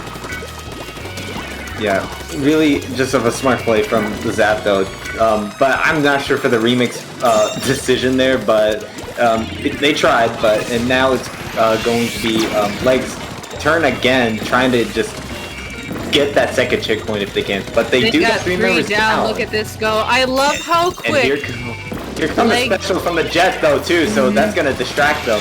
I love how quick Leg is jumping on these opportunities to move forward. Like, they know they have the advantage. They're taking the foil to move up on the plat and just getting the tower path forward, and the Hydra's just on the tower, just clearing the way and adding paint and giving support to the team. They're doing what they're supposed to do here, and this is looking really well for Leg so far.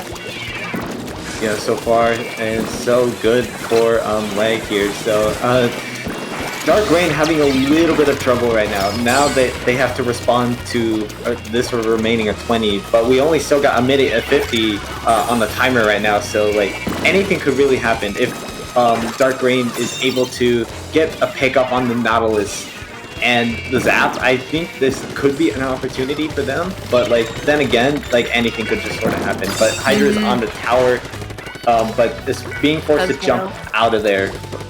So now I gotta say, for Dark Rain though, they are playing it really nicely and just not letting them just making it that easy for Team Leg. They had the 3 specials online. We see the missiles. They got splatted. The 52 has a Booyah. Oh, they don't have a Booyah anymore. Gets taken down up on top.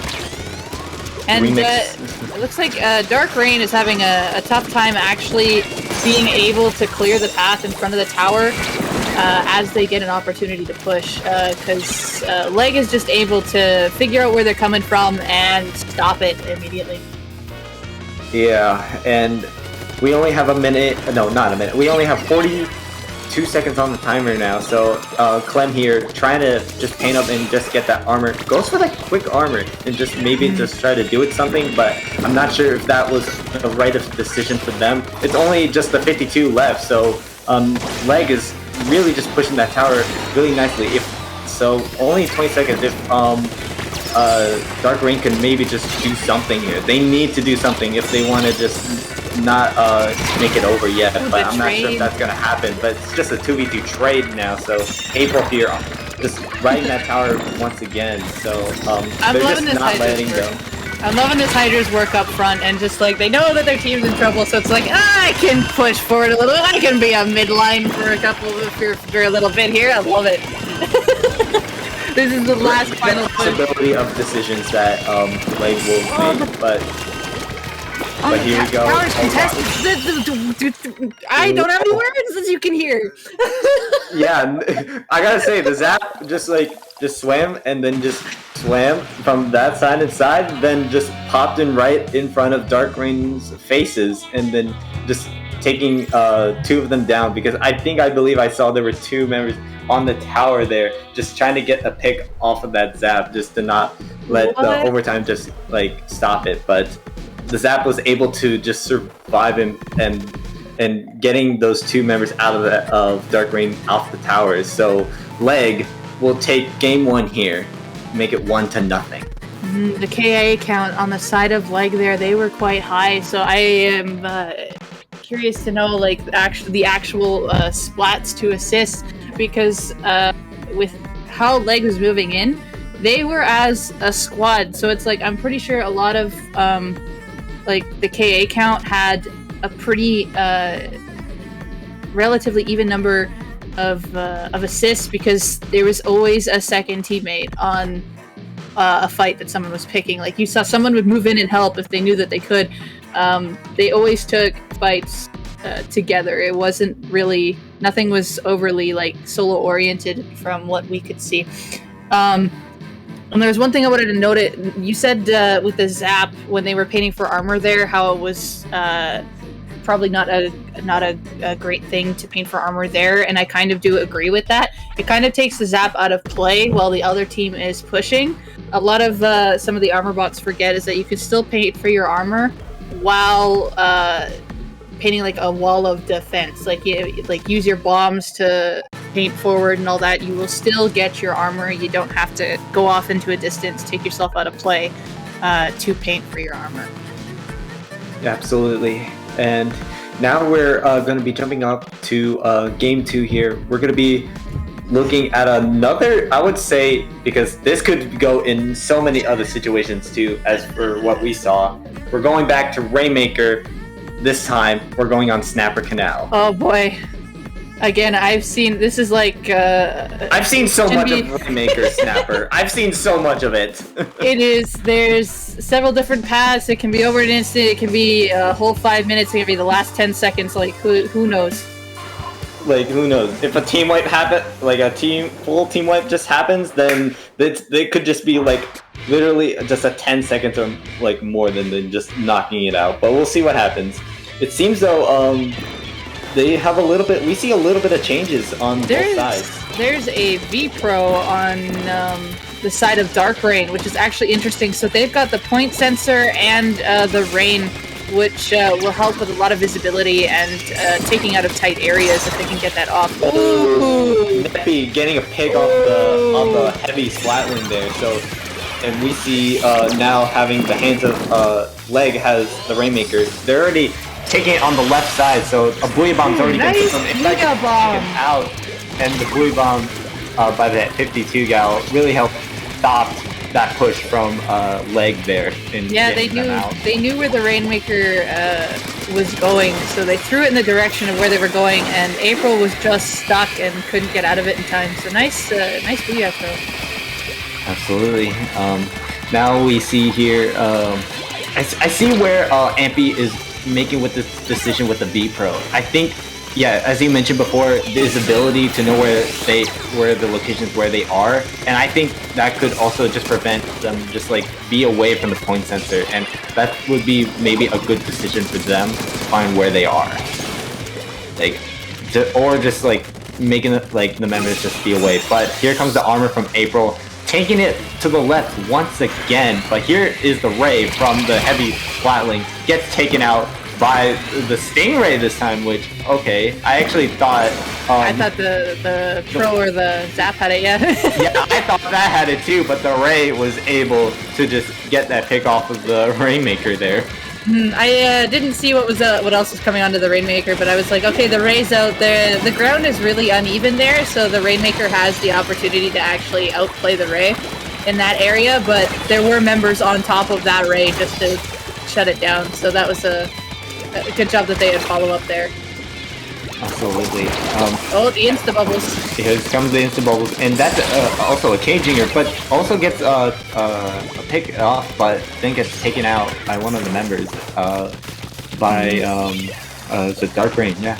So we're only 2 minutes and 35 seconds on the timer right now, so like we're already seeing that nothing really just happened that we didn't expect, that it could be just a quick game, but you know, both of these sides are just playing it really, pretty much pretty smart, and then knowing where directions where the Rainmaker could just be pushed from. I see this pro's gonna try this flank option again to distract from the snipe area, which is always good to have when the Rainmaker's pushing on another side. If you know that you can handle a fight with your two other teammates, it is really nice to have one to go off to the side just to be like, hey, turn around, look at me.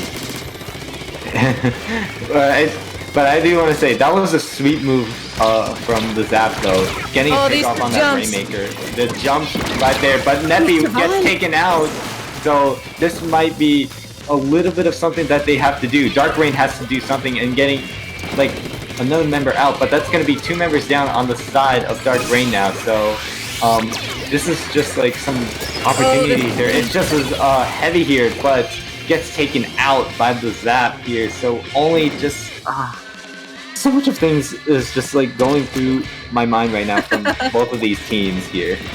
Neppy trying to go with the flank here and just getting a pick off whoever is there, and that's just the heavy there. look at Neppy on the sneaky, but I like where this is going, but oh my god, what is happening? That was wonderful, just kind of faking out the heavy there, like, hey, I'm gonna stay there, maybe I will come around and push, but instead comes the other angle to catch the heavy that ended up moving forward.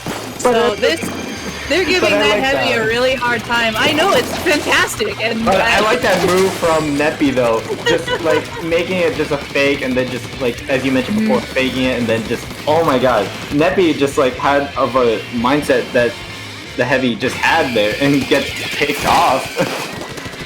So now we just have to see if Dark Rain can maybe just try to make a move, because they only got 20 seconds left on the timer. They're running out of time now, so they gotta make moves. You got 20 seconds left, and one good push can seal this game, because 60 points can be overtaken if they can get it forward far enough. But they need the picks to get that to happen. 5 seconds left, and there's still, everyone is up.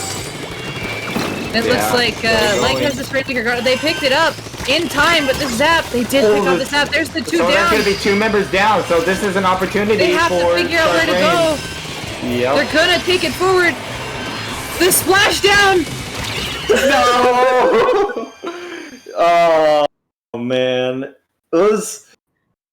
okay, I want to also say for that matchup, that last of overtime, that was close. That was actually so close. They had 2 members down, but I feel like the mindset that they had, like they need, like for what they are thinking what they were gonna do, because it's like time's running out.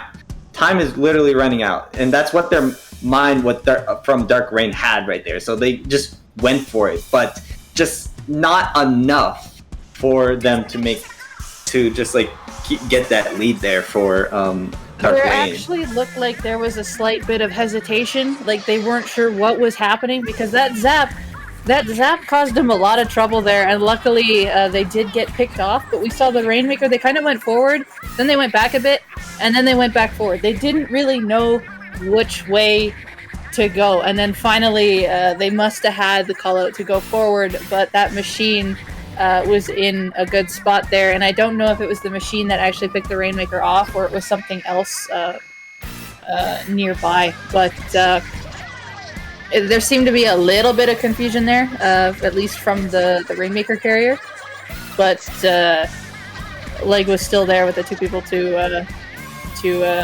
defend there up in the corner. Absolutely, yeah. would agree on you on this from that for the Dark Rain's mindset that was happening right there. But yes, Leg will definitely take this set, but we're going to be watching a game 3 here. Maybe Dark Rain can maybe take a set off Leg here, so we'll see what happens. Which we are going to be going to Sturgeon Shipyard on Splat Zones. This is where I came up with the line of forming the Great Wall of Sturgeon. The Great Wall of Sturgeon, it just kind of came out when I was on mic there the one time during this map mode, and it really, it's what you do for this map mode, because a lot of times going deep into their base to securing the lockout on this map is not what you want to do. You want to just kind of form a wall after like a certain point and just not let them in through their snipe or their way through their court. Oh, it's a Hydra fight. Hydra fight, here we go. And one's actually running the 3-shot, while the other one is prioritizing more movement. Okay. As far as I can see, so. And I believe, yeah, Leg is keeping the same comp as they had from that last game as well. So, and especially for the pick on the K Junior that was a great pick for the bubble to pop.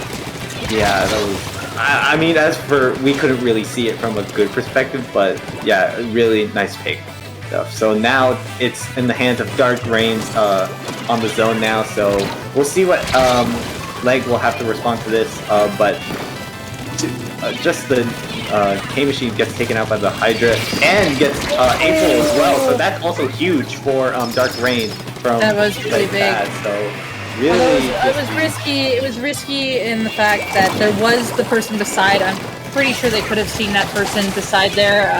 I know we could see it on the spec cam. So as soon as they went for the Hydra, a teammate from Leg was just able to jump on that and make sure that that Hydra went down too. Absolutely. Yeah, I also wanted to point out too from the K Junior though. Yeah, that K Junior was was in the zone and had bubbles but gets taken out, but in the end though, Leg was able to get the zone just right as soon as after the K Junior was taken out. So we'll see how this goes here. So we see this is a matchup from both of these teams right now. A lot of here comes the bubbles once again from the K Junior. They got the pick on the 52 and the zap. The rain is coming out. They got 3 picks. This is lead and zone control for Leg, and they do see where the last one is at. I'm pretty sure they did see, but they did mark a lot. But they're getting picks here. Look at this. They got 2 back down in return. A Blue Gas coming out. That's a wipe. That is a wipe. Yeah. And I was going to mention, too, because, Dark Rain is having a little trouble getting back into the game and just getting the zone. But in the end, though, so they were able to get 2 picks off and then getting a wipe right there. So we'll see how maybe Leg can just, turn things around. So, their penalty is almost over for Dark Rain, so they maybe have a chance to get a lead back if they're able to just keep that zone theirs and then just that. Here comes T with those bubbles off, but the Hydra but get 2 picks with the bubble push right there. So it's only just the V-Pro left alive, so they're gonna pick that up. So that's gonna be a full wipe. So now, really great push. It was really iffy there once the bubbles didn't quite pop right away, so it was really are they gonna pop? And they did. They managed to get the 2. Teammates followed up nicely afterwards. They were a little bit behind, but did manage to get up there, get that pick on the 52, and go right in. Oh yeah, absolutely. So many opportunities from Leg that their decision is it's working for them. They're keeping it as that this is their set of games that they are trying to do, and a lot of from this matchup here. So we've seen so many bubbles from T because the K Junior gets the bubbles pretty quickly and just going for those instant. It's working for them, but they don't help the zone there in the time of need, and the cap goes back to Dark Rain. Yeah. And now they got 2 specials online. If they're able to hold it and then getting the penalty out of their way, then they're going to be able to just use those specials if Leg is just able to just push in. They got only one special online from Leg, but it's not really gonna help them. But Monu gets taken out. There might get it here. This could be lead for them too. I think So this is that's gonna be lead. This So is gonna be really good for the game. Here come the bubbles. The bubbles from T, but it's not soon enough. Oh my gosh. T was just ready to just pull out those bubbles and just maybe just neutralize the zone, but just wasn't enough. But not following up either, because like I think it was just only him on the zone too. So like it was just not enough for them to just like make it as like instant pop. Look at how even those KAs are. Like, it was so neutral back and forth those games. Both these teams used their specials to come back in when they didn't have cap. One just was able to hold longer than before. And I noticed Dark Rain was doing the Great Wall of Sturgeon. They did overextend a little bit on the first time, but the second time and like the second and third time when they had cap, they stayed nearby the zone enough to get anyone who drops in, who's going to come in with a special push, and they will focus that one that is just further ahead.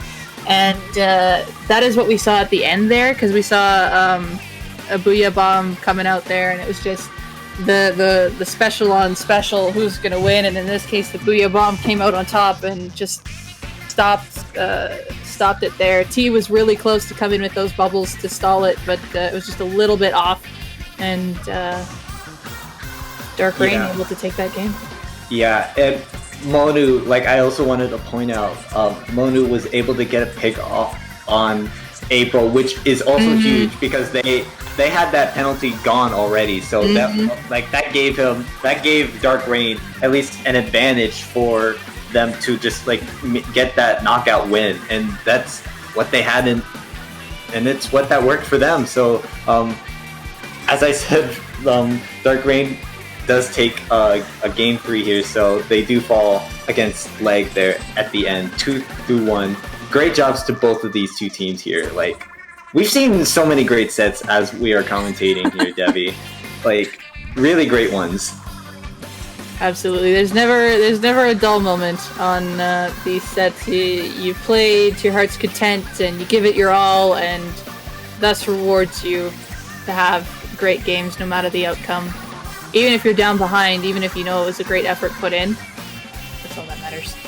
Absolutely. And I do agree for like all of this, just like giving, like just go all in and just like once you're all ready for a push, and then just fighting with going with a team fight, just go all in for once everyone's just play it. Just like literally just play from all of in that video game basically. But it's never over till it's over, and we've seen, and I know the sets that we've seen for sure, the last 30 seconds, the last 10 seconds, they have been a huge game changer. And this third game was the most even one we've seen. This final game of round 6 here was the most back and forth we've had probably this set. Like, we weren't sure who was going to take it, and then they had the comeback lead. Oh my goodness, wonderful. Absolutely. And guys, this is going to be it for Low Ink July day 1. And honestly, like, for these matches that we commentated were really great. And as for me and Debbie here commentating, we also want to say thank you to everyone who came and watched Low Ink at day 1 here in July. This was pretty fun, and I'm glad to be back here on the mic and commentating for IPL again. It just feels like it feels good to be back. It does, doesn't it? I also had a break there and came back. I'm so glad I did. Nothing goes wrong there. You always see the best action. You have a lot of fun, especially with commentating partner. And German, we've been friends for a good while, so that makes it even better. Oh yeah, absolutely.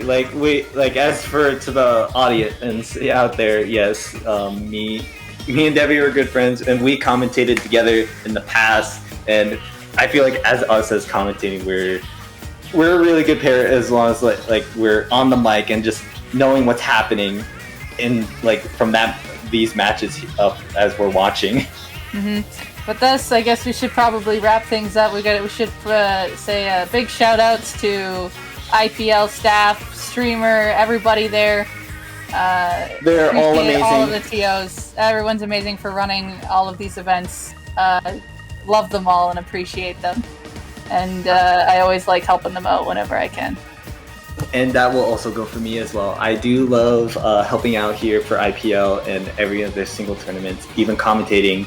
So yeah, and that's going to be it for us. So if you want to find me or Debbie, you can find me pretty much as you probably just saw on the screen from the past. It's Kuya German. You can find me on Twitter and Twitch. I do a lot of commentating around, I do a lot of content creating around my just like everything on just Splatoon, and then a lot of variety if you definitely want to go check me out around. Yeah, I do a lot of stuff around it when it comes to like around on the different platforms. So yeah, you'll be able to find me there. And Debbie, where could people can find you? I'm pretty much the same. You'll find me on Twitter at Debbie Doovie. I post a lot of my clips there and all that fun stuff. And of course, you see me whenever you see the grillers around.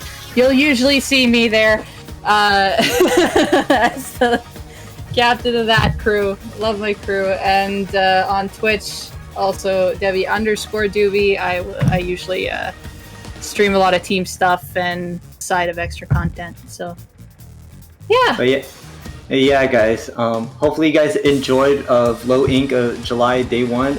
We'll see you guys on day 2 tomorrow, and for depending on what your guys' time zones are. But other than that, guys. Hopefully everyone in America, you guys have a great day, and Europe, hopefully you have a wonderful night. And yeah, we'll see you guys all tomorrow for day 2 of Low Ink July. Bye everyone. Bye guys. Good job all.